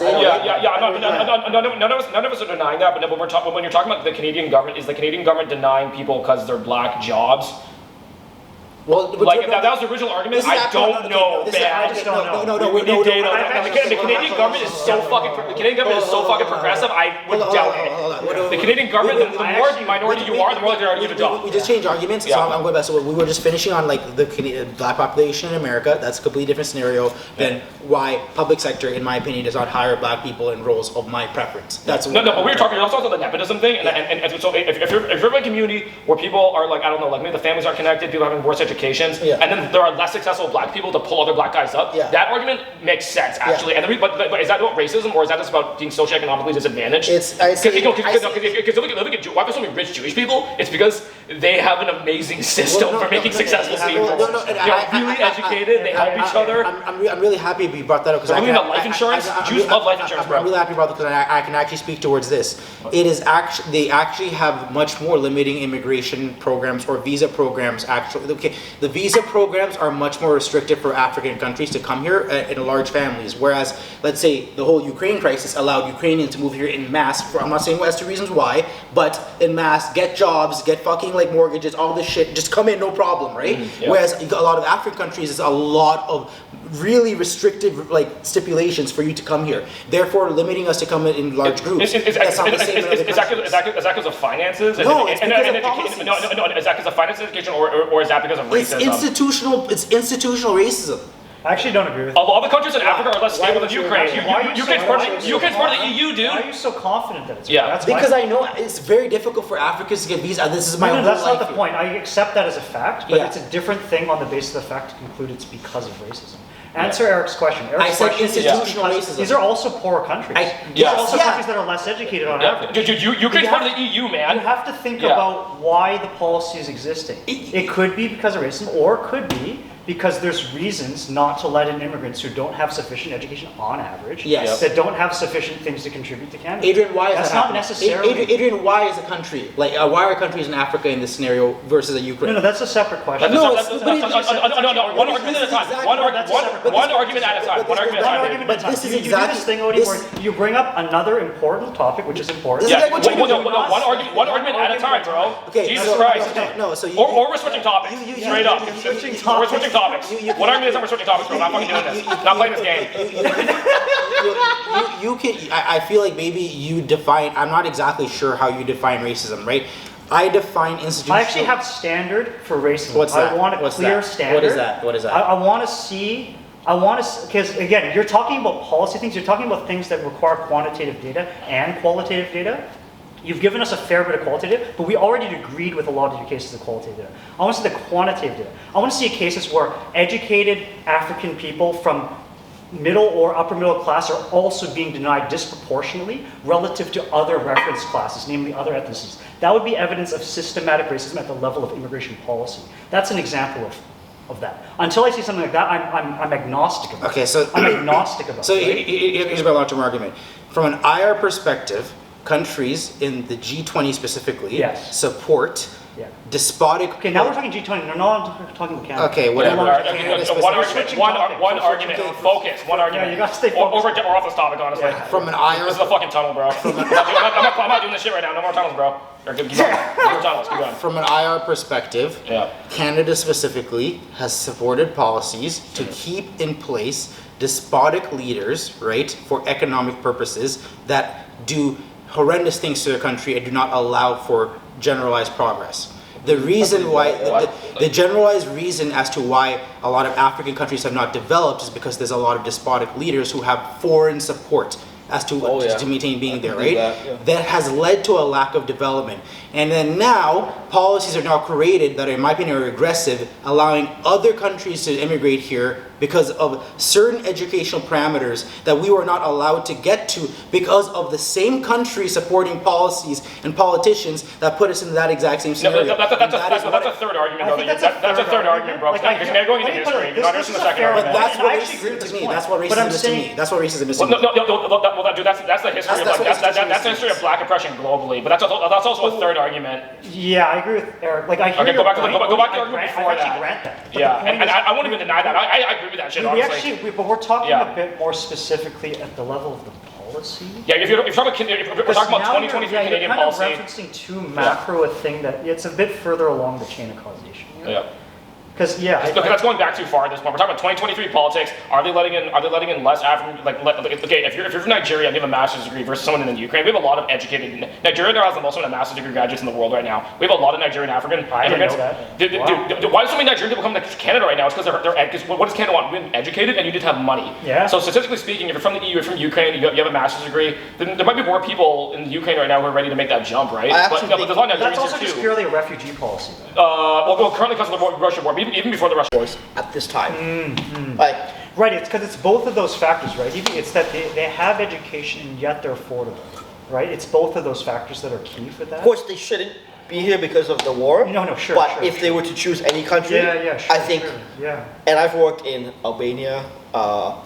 That's wild, man. You worked in Albania. I've That's crazy. What's Albania like? Oh, dude, it's like, I heard it's fucking ghetto. It's I fucking think, just like you were saying, I think it's probably the highest concentration of like despot leaders. Like Albania is man. fucking bad. Like, Albania is the cocaine capital of the world right now. It is, yeah. Yeah. Why? It's so far away. Like Oh, why? dude, no, it's the distribution channels. It's They, the they, channels, they bro. have they have like in terms of cocaine usage per capita, it's like something like 5x the next person. Yeah. It's, yeah, and actually every Albanian person. Oh yes, This country sounds crazy. to Dude, go the to. route from Rio to Tirana, like Yeah, through the capital of Albania. straight through the Mediterranean.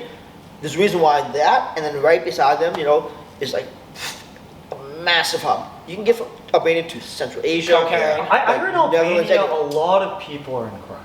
Like I heard, like it's like systematic crime. I Yeah. heard like a lot of average Albanians. Post-Soviet country, bro. Yeah, like- Oh, dude, my developer said It's like, like- it's fucking hardcore, my bro. developer is probably one of the. He said in his building, he's probably one of the only native Albanians. His entire building are like basically like Africans and like Middle Easterns who just like are there for like a quick refugee stop before they go over to other countries. Yeah, But he said, okay, yeah. everyone is basically peddling something. It's lawless. He said, yeah, basically. Yeah. And I was like paying this dude like $5 an hour for like Oh, wow. high level coding. And he's like, Oh. yo, $5 an hour is like a lot here. Oh, like, it is shit. like compared Oh, to like shit. every other country in Dude, EU. 5 Canadian Dude, like an hour? Albania is like fuck, man. Dude, I should hire some Albanians, Dude, dude. actually, education's not very good. The government's not very good. And there's a reason why people, they have such a huge wage drain because they can easily go over to Italy or any other country. Yeah, sure. I didn't know that wages. That's a really low wage, it's man. Albania and fucking Romania is a little bit better, but like Moldova, those three are Oh, Moldova, bad, jeez, man. bad, Forget Moldova. fucking bad, dude.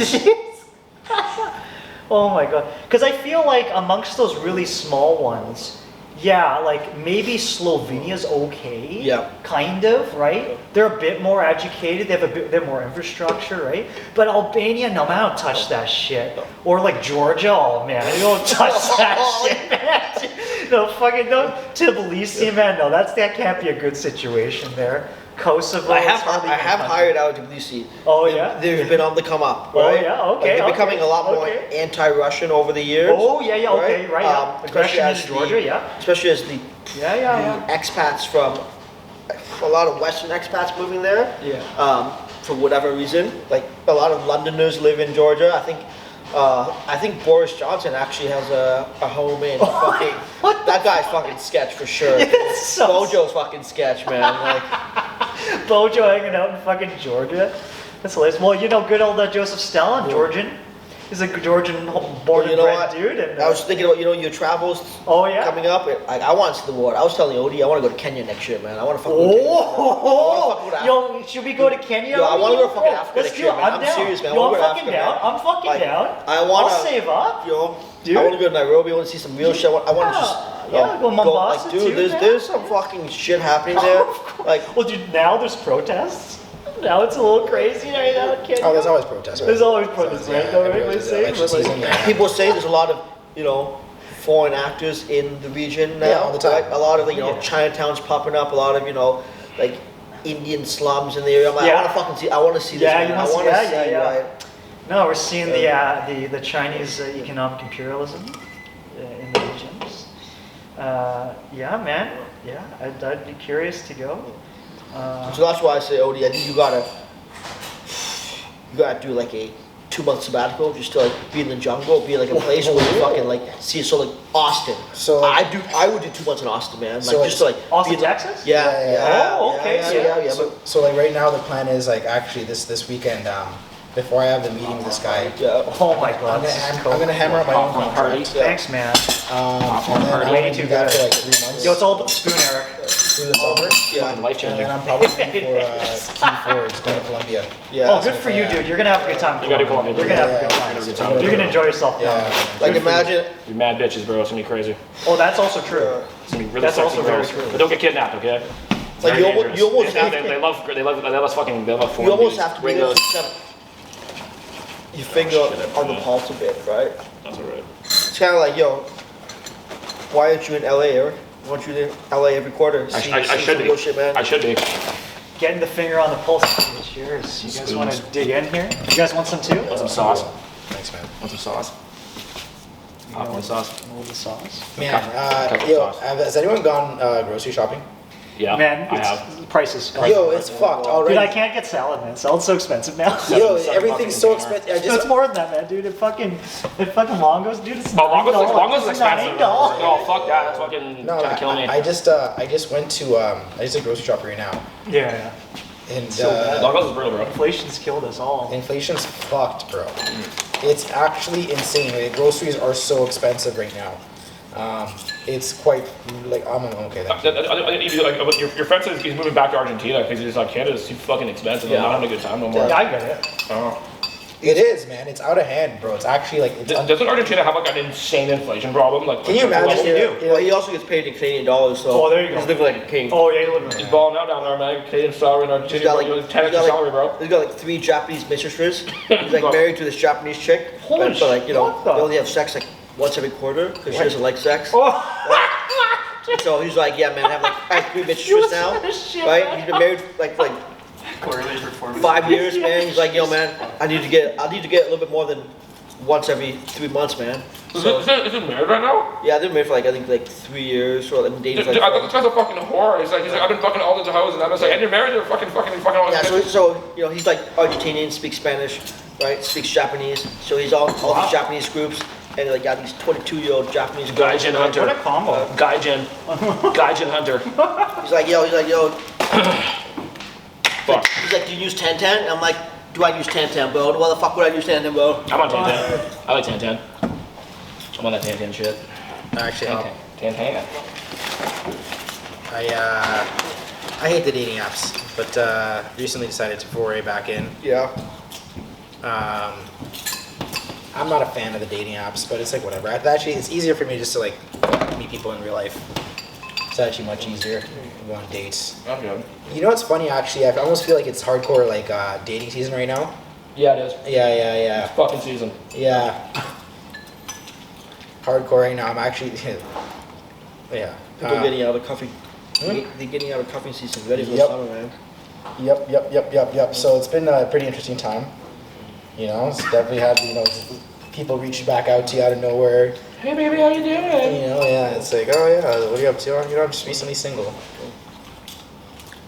But it's a good time for sure. Summer's heating up, man. Who's got the next topic? Who's got the next topic? Um, I don't know, man. What happened this week in the news? Let's go. It's Sudan. It's all about Sudan. What's happening in Sudan? Fucking, you got military, and then you got the paramilitary, and they're fighting each other What the for fuck? power, and it's really bad. Oh my God. Because Okay. we're talking the capital, Khartoum's getting shelled, a lot of civilians getting killed, hundreds of them, This is fucking every crazy. day, hundreds of them at this point. This is fucking crazy. Dude, it's crazy. why are they even focusing on it right now? Because I've heard people die in Sudan all the time. Why- That's true. That's very true, Odie. But it's a power grab. Popcorn party. But you know what? Sudan, if you look at the history, the number of coups they've had, I think it's been over like 20 coups in 30 years. They're extremely unstable. Whoa, it's like the Super Bowl. It's like a fucking Super Bowl of military fuckery. Yo, can you imagine that? Yo, it's like, this year we have the FLQ. They're coming in with a solid regular season. It's like, they've pillaged 13 countries, 13 villages, undefeated. And they're going against now Al Qaeda's offshoot. We'll see who wins. I don't know. All I can say about Sudan is I don't want to go there. And I can say that it's a really sad world, right? I mean, already Darfur in 2003 was such a crisis. But like the food insecurity, lack of infrastructure. Have a good night, man. Yeah, so sorry. My bad. We're doing work or like? Yeah, it's cool though. Yeah, we're on a podcast. If you want to join, bro, feel free. Yeah, man. Oh, that you guys are doing? Yeah. We're just chilling, man. Up to you if you want to join us. You're welcome. Alright, next time we're doing Okay, yeah, no. We do it every Friday. Every Friday, bro. Friday? Yeah, around 8. You Yeah. usually here Not weekends? like if I have shit to do, I'll be here. So a lot of times I'm here late. Yeah. Yeah. What are you working on? I do like video, photo. Oh, nice. Oh, dope. Yeah, we do too. Cool. Yeah, same. Yeah, Yeah, sick. I do websites. He does 3D videos. Yeah, I do video, yeah. Okay, Yeah. you're a videographer? I do like 3D animation, but I work with a lot of video people because I do 3D animation. Yeah, We're right. doing a Vibes Cartel feature right now. He's in jail. Yeah. Yeah, I know that. He got denied his appeal. Yeah, he did. He's in jail for 25 years and murdered his partner. I know the whole backstory. I'm saying he had an appeal and Yeah. he just lost it recently. Yeah. You're doing what? I'm doing a feature for him. What do you mean? Like, So the main artist Valiant, he's like this dancehall artist. He like booked the feature with him because he's in jail. So like I'm CGIing him into the video. yeah, cool. okay. Yeah. How'd you get like connected with Do you know this director in Toronto called K Nemesis? Yeah. Yeah, I'm working with him. Yeah, he does like music videos and stuff. Yeah, the director. He's the director. Yeah. Hold on. Yeah. I remember seeing his name for like years now. He's been there for a while. Yeah. Yeah. Spoke to him today. Yeah. It's dope. Yeah, I'm kind of new into getting into video. Welcome. Oh, dope, man. Welcome. Yeah, I was doing I was doing like website, digital marketing, whole like full scale stuff. Kind of jack of all trades. Yeah. And then I do photography and stuff, but like I don't know, like I love video, man. Video's more fun. I like video. Yeah. It's a different beast than like sites and like photos. And all that. Yeah, it's different been like work a kind of huge like learning curve, kind of. Oh, for sure, man. It must have been like wow the past couple years for you. A couple years. Yeah, just like trying to get everything out, like just trying to form your. I haven't been doing it for a couple years. Oh, How okay. long have you been doing it for? Yo, Finn, pop on, bro. Yo, have a seat, man. Yo, I gotta run Oh, you. man, Honestly, yeah. Next time you guys are here, you guys have like social media or anything? Yeah. That is, yeah. Don't mind. We're usually here throughout the day too. So Yeah. So these guys have worked full time, but if you don't understand this, so I'm gonna start seriously use that yourself. There you go. Yeah, we're doing videos. I love it. I do it full time. 6 years now. Yeah, maybe you could help me out, man. Like I'm very new to it. Like I haven't even been doing it for. You should have got the actual video shoots. They shot for King Nemesis on Wednesday, so you should have got on the actual site and actually meet these guys. Bro, that would be crazy, man. Vibes Cartel is my favorite artist. And I heard that, I'm like, this guy's in jail, I gotta fucking CGI this fucker. Vibes Cartel. That's like one of my all-time favorite artists. He's dope. There you go. Cool, man. Me, I'll follow you back. Something to do. It's the co-working space, man. It's a Crypto Bro Country Club. Did you just join recently or? No, I've been here for It's more popular. a while. Yeah. I travel a lot, so Everyone at this workspace travels a lot. yeah. What are you guys? You guys are like I've been here for a bit. We're coming in a little bit more frequent because the winter's over now. yeah. I you should too. Well, when'd you guys join here? I've been here for a while, man. I was just traveling, so Yeah. Like how? Like when would you say? What year did you join? Like pre-pandemic. Yeah, same.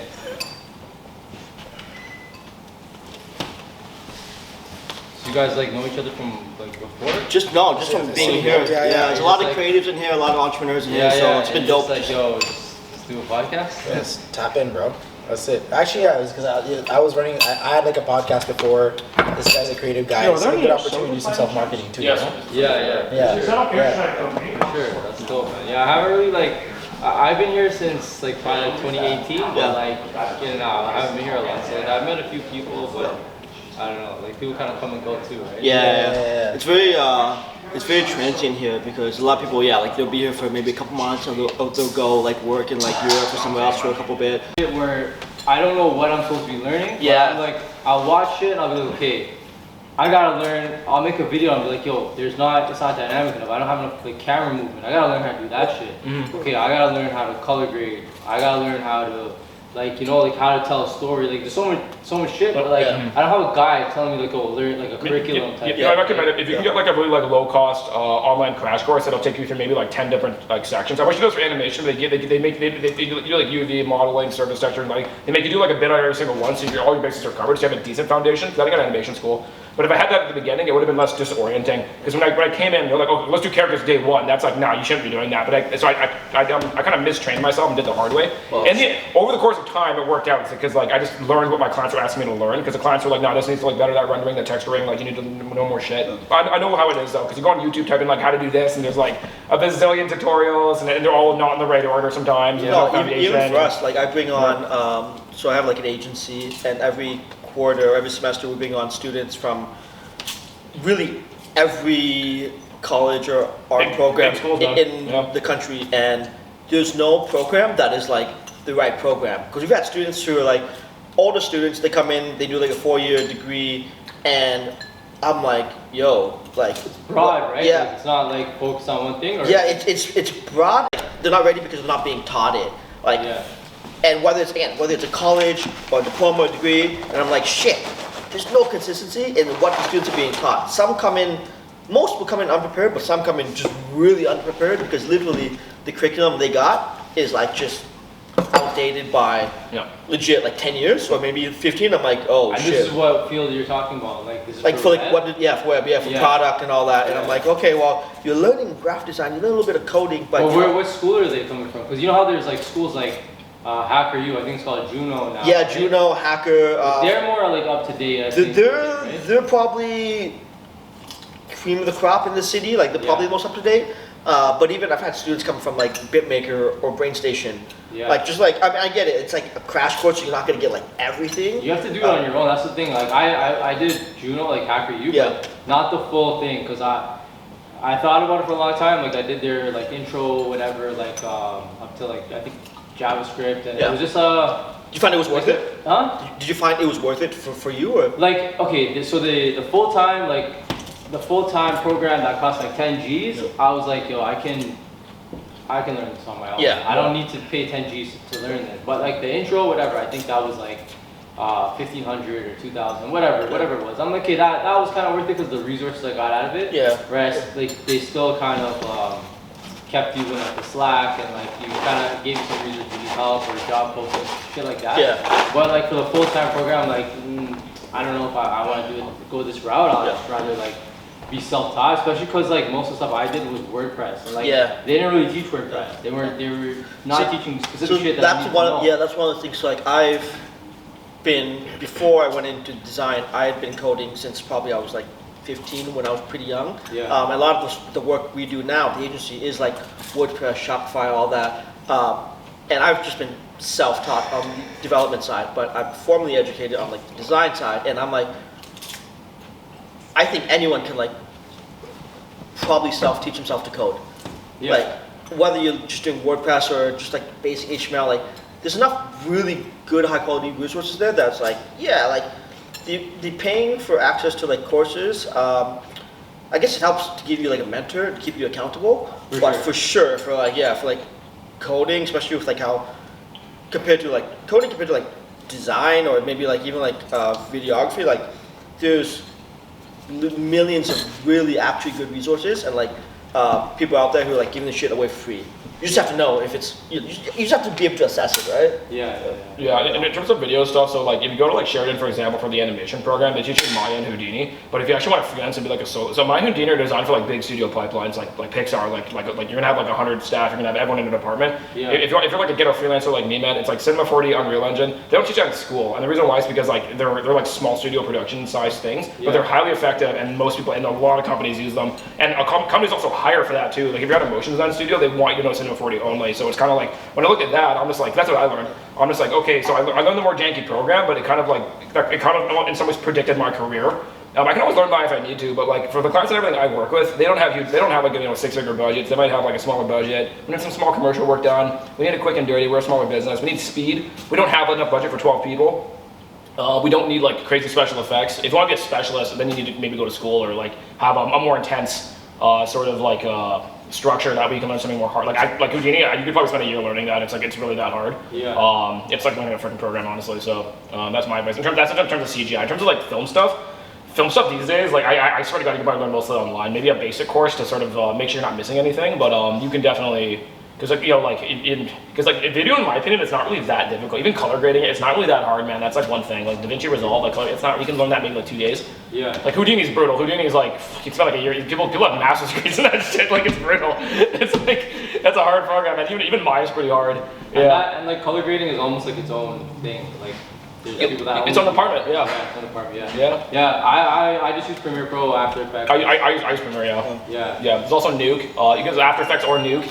Nuke is like, again, like enterprise level if you have like a big team, you want 20 guys doing Nuke, but if you're just a one-man band doing it, which is like a lot of us are, especially if you want to be self-employed, then having the small studio solution is sometimes a lot easier, more efficient, you don't need as much support, you don't need to train so hard.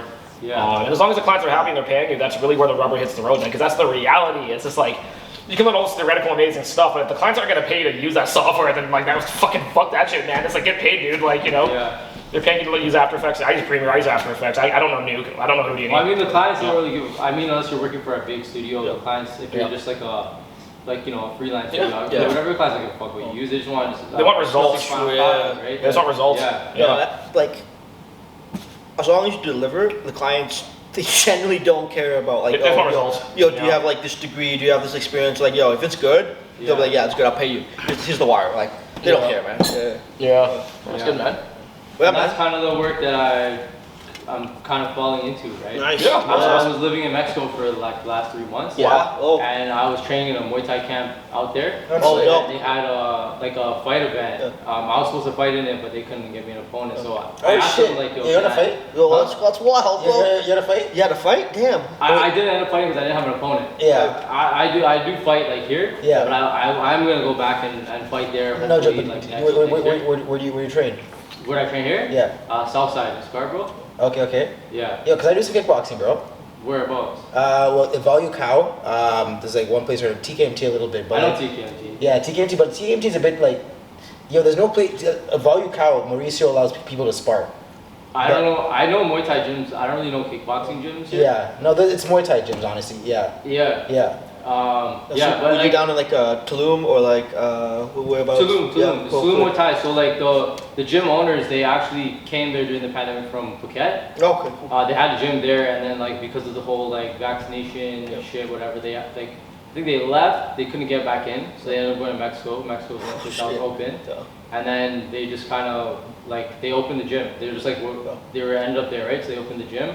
And now people from all over the world are flying there because they kind of brought a piece of Thailand to Yeah. this side of the dope. world. Yeah. So I got That's to dope. train with like high level pros. Yo, that's crazy. while I was Oh, there. shit. And anyways, I asked them like they had a big event there, and I was like, yo, can I shoot it? And I never really like did video like shooting like that before. It was like my first time. Like I only ever really did photo. Yep. So I was like, I didn't know what the fuck I was doing, bro. I That's just, okay. like, That's fine. Run and gun, bro. It's like, Yeah. That's how you learn the fastest. Yeah, if you don't know yeah, how to do it, man. Run and gun. Like, the pressure's on. Like, yo, Yeah, shit. yeah. It was Can I fucking deliver? hard. All right, Yeah. shit. My battery even died like partway through the event. I had Oh, to you come got back, the battery charge from- it, come back. It was Yeah. like some real amateur shit, but I put together something and they were like, yo, this Yo. is fucking dope. Yeah. Like, Yeah, man. They loved it. So I was Yeah, like, the yo. universe giving you a sign. Yeah, so now I'm like, yo, I gotta fucking do this. Like, Yeah. this is like so fulfilling. I gotta go 100%. Yeah, it's fun, man. Yeah, and then I know video too as a technical skill, like, you know, it can pay really well. It is in demand. Businesses need it. Like, I feel like I feel like when you do music videos, they say if you're in music videos for long enough, the whole goal of every music video director is to get into commercials because commercial budgets are so much larger and it's usually less work. But you can do both. I do both, and music videos are also good training to practice ideas to do for commercials as well. Yeah. But it gives you the skill set to serve businesses and artists as well. So you get to work with artists, you get to work with businesses, and you can make good money. And No, I feel like it's fun. technical skills really Yeah. help you bridge the gap. Oh, it's all Because, about technical. I've met Yeah. a lot of say Yeah. like filmmakers or like designers who are like good thinkers, but they don't know they don't have the experience of like actually executing or delivering something. Which is like when you can do kind of both, you're like, oh shit, like Separate from the back, you can yeah. actually envision it and know how to bring And it to life. execute it, yeah. That's like okay, that's actually a rare skill because Especially in the art community, everyone's a Yeah. fucking bum in the art community. Well, But can you deliver? Are on you the other hand, dope? Are you yeah, technical? You have people who are like really Yeah. technically good production artists, but they can't think about the actual concept. So people Yeah. to do both, it's super rare. But if you Yeah. can do both well, Yeah. you're like You can learn how to do you're in that. that 1%. Like Yeah. it's crazy to say, but yeah, you are in that like 1 to 10% where it's like it is actually rare to be able to do well. Whether you're designing, developing, or even like doing the videography and execution of it. Like yeah, it's. You should actually do if you're Underrated, filming. man. If you get you on a video shoot, you start by doing behind the scenes video shoots for like bigger artists. Like if I could get you on like the Valiant shoot for Wednesday, if you show up with your cameras, do behind the scenes for free, whatever. But then you get to know the directors, and then if your behind the scenes is dope, the artist sees that, and then I know a lot of guys they started with behind the scenes, and then eventually, So, yeah. What was that? What is that? Like that project you were saying with the Vibes Cartel thing? Yeah, it's on Wednesday. So the dancel's name is Valiant, and he's like one of the He's an artist. He's one of the biggest upcoming dancehall artists in Jamaica right now. cool. So he came to Toronto to shoot a video, and then he got a feature with Vibes Cartel, which I had to CGI that. But for example, like I have a lot of friends who wanted to get like sort of crack in, and one easy way to sort of bring value to the music video set is just if you're a film guy, bring your camera, shoot the behind the scenes. And then you work with the director, and then that'll come out like after the video comes out. So you get credit for that as well too. It also shows off your skills because it's a whole set that you can film that they've already set up for you. All you have to do is come and film. You can edit it, make it look sick, and then usually a lot of my behind-the-scenes director friends, after they do that for a while, that becomes your portfolio. Once that portfolio comes up, then you can start directing your own music videos and doing commercials, and then the money starts coming in, and then that's one really easy way to climb the ladder. Bro, Yeah. that project, that's a fucking dream project, man. Like Vibes Cartel, just do you understand, bro? Like Vibes Cartel to me, He's a legend. it's like Michael Jackson. I'm taking a pretty severe pay cut to do the video just because I want the credit. I was like, oh man, I'll just whatever you have, whatever you can spare me. I just want to do his face, man. I just want to CGI Vibes Cartel, dude. He's dope. Yo, how many pay cuts have you taken just to get co-signed?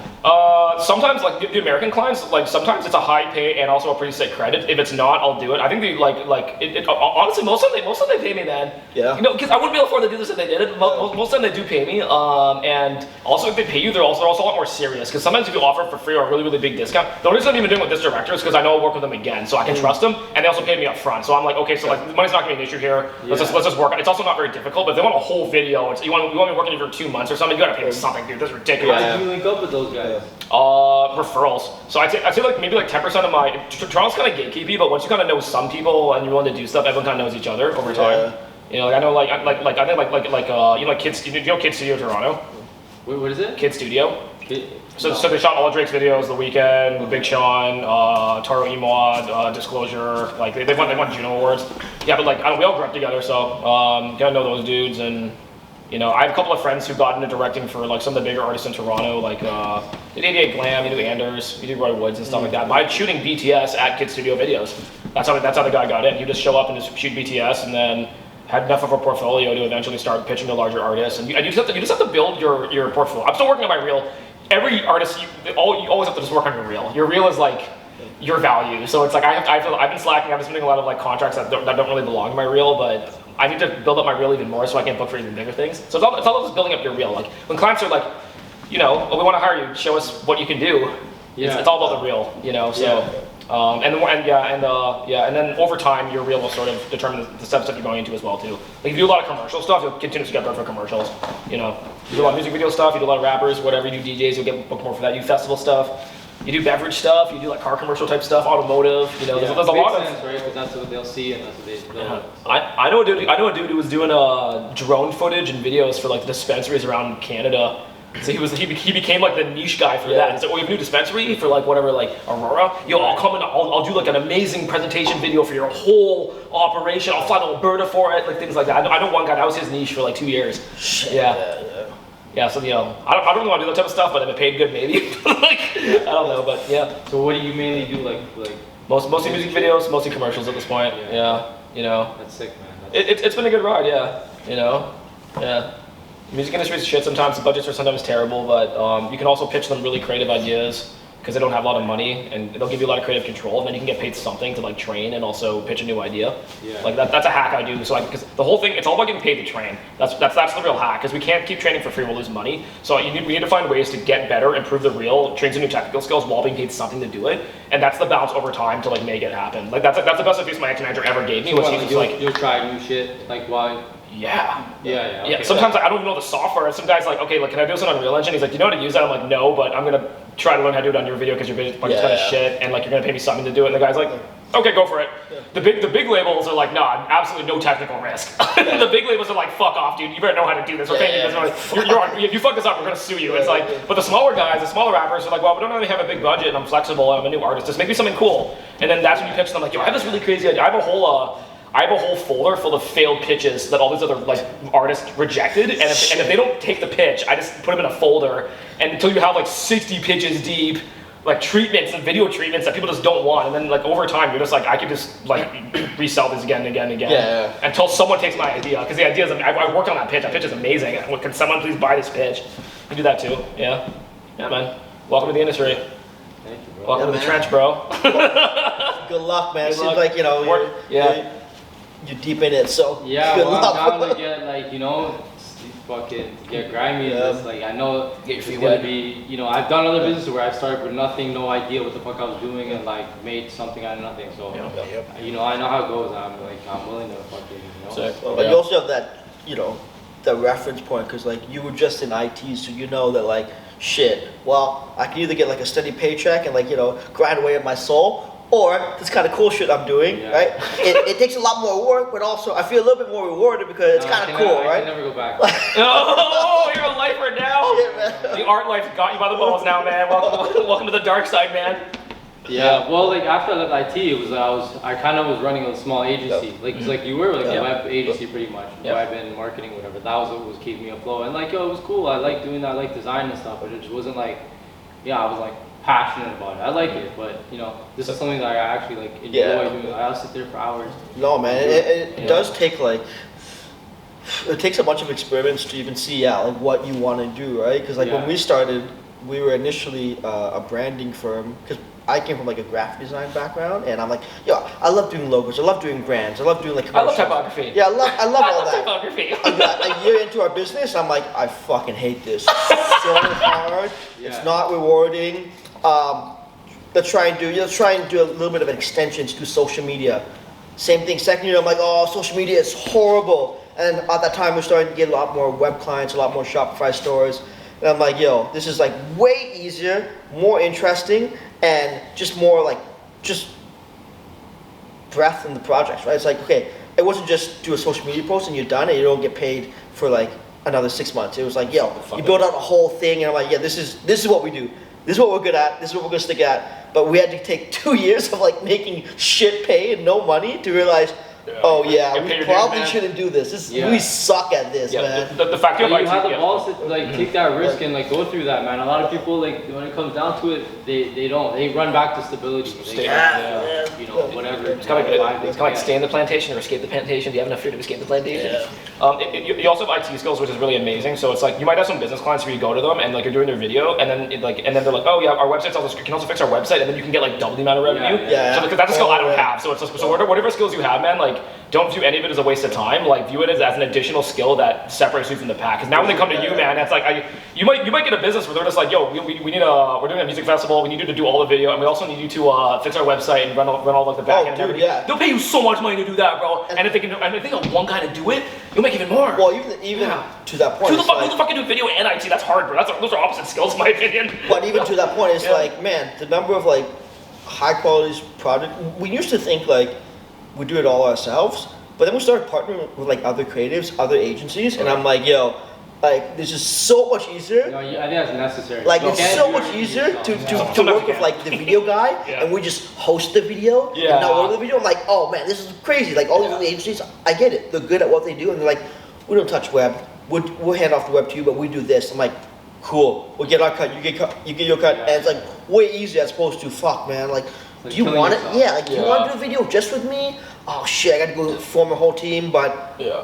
Let me reach my network, and I probably know a video guy. I don't want to do this, but I also kind of want the money. Yeah. But it's like, yeah, like it's a lot easier when you can actually collaborate for you with too. people, I man. know a DJ I used to work with. He was signed to like Post Malone's label, but he was actually looking for a video guy in Toronto. So I can send you forward if you want to. I'll send you his information. You need to have your portfolio already, but I can forward you to him if you want because he's traveling a lot. But he's been looking for a video guy for like 3 weeks now, and he's like one of my friends. But he's like pretty famous. Yeah. Yeah. Bro, I don't have much in my portfolio, man. Like I have just like I've just started doing like small projects, you know? That's So okay. I probably have like, you know, 3 or 4 sick videos that I Honestly, that's as long as they're professional and like, but yo, he's a big DJ. Like last time he was here, he was on stage with Steve Aoki and shit at Rebel. Yeah. Like he's big. So it's like what does he DJ? Like, he's like a house music DJ. Yeah. okay. Yeah, but I don't know. I'll send you his information. I'll send you his thing. If you want to jump on that project, you can submit his reel to him. He's still accepting reels, but like he hasn't hired anyone yet because the last 3 weeks straight, he's like, for the 5th time, does anyone know a fucking videographer in Toronto who can fucking film my shit, bro? Like Jesus Christ, I would do it, but I'm not a camera operator, so like I can't do it. But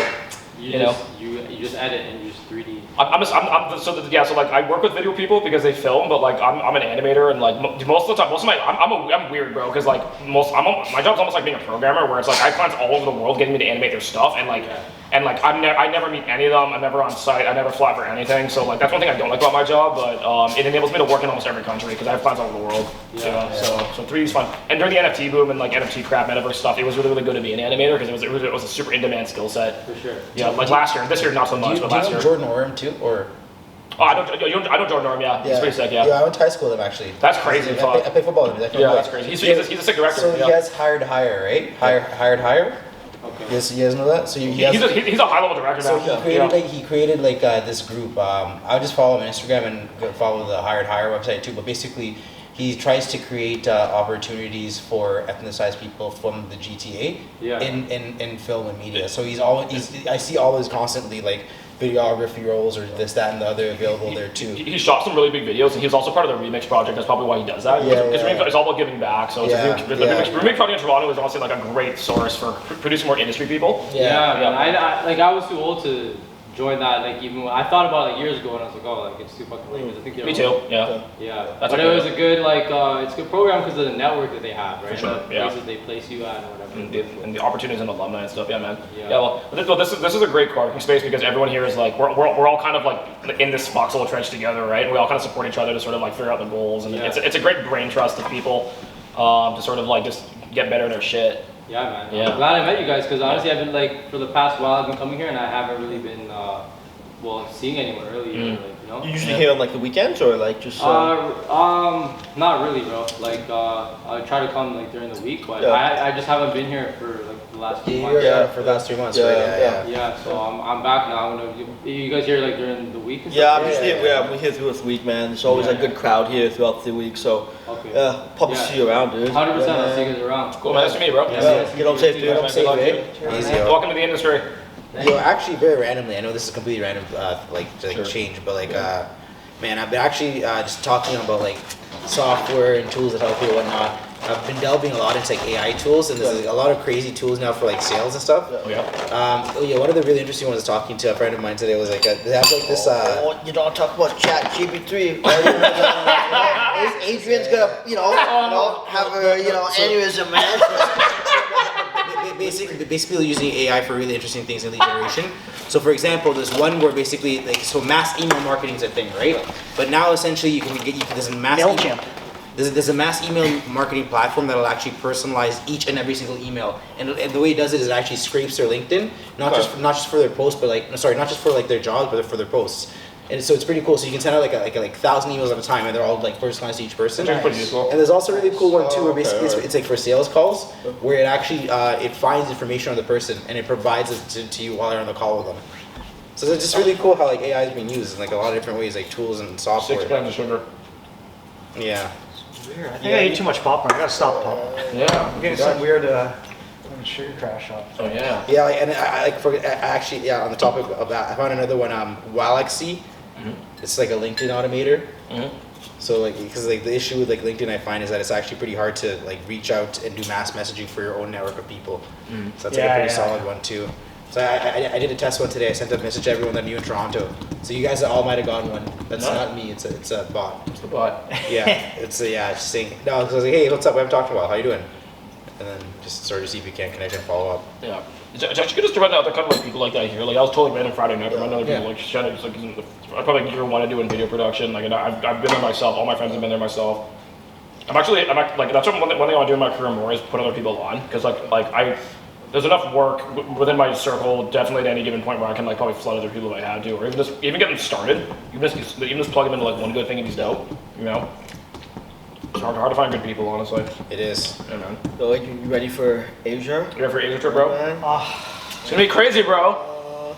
You're the time of your life. Your dick's gonna be broken by the end of the Well, Adrian, Oh, you ready to see the, you know, that young Japanese I'm going pussy, to, bro? maybe. So I'm going to Japan from. So basically, I booked a round trip ticket from Tokyo to Toronto, May 1st, June 27th. Cool. So it's 7 weeks, but I'm spending 3 days Tokyo, then I do 6 days Taiwan, come back, do another 2 weeks Tokyo, link up with my friend from Vancouver for 2 weeks, go to Hong Kong 1 week, Thailand maybe 1 week, Cambodia 2 days, and we should back. It's kind of crazy trip, yeah. I saved up money and I got the time, so It's sick, bro. yeah. Just gonna try to make the best of it, go everywhere. I haven't done an epic trip like this in a long time. It's a very epic trip, bro. Yeah. It is. It's a life-changing trip. Last time I did something close to this was Russia 2013. No, Russia, Scandinavia plus Finland. Went to Ukraine, went to Estonia. Yeah. That was a long time ago. It's good you got that done back in the day because now those places are fucking war zones. Yeah, you can't go to Kiev. No, no. I've been to Kiev. Yeah. So you want to go to Vietnam too? You know what? I didn't have enough time because I didn't want to aim for quantity. I want to aim for quality. Yeah. It's hard to find that right sweet spot. Yeah, for sure. Yeah. You could really spend. Because I didn't honestly really want to go to Taiwan, but I thought I should go before it. Yeah, I heard Taiwan. My friend says Taiwan is the hottest girls in all of Asia. It's better than Korea.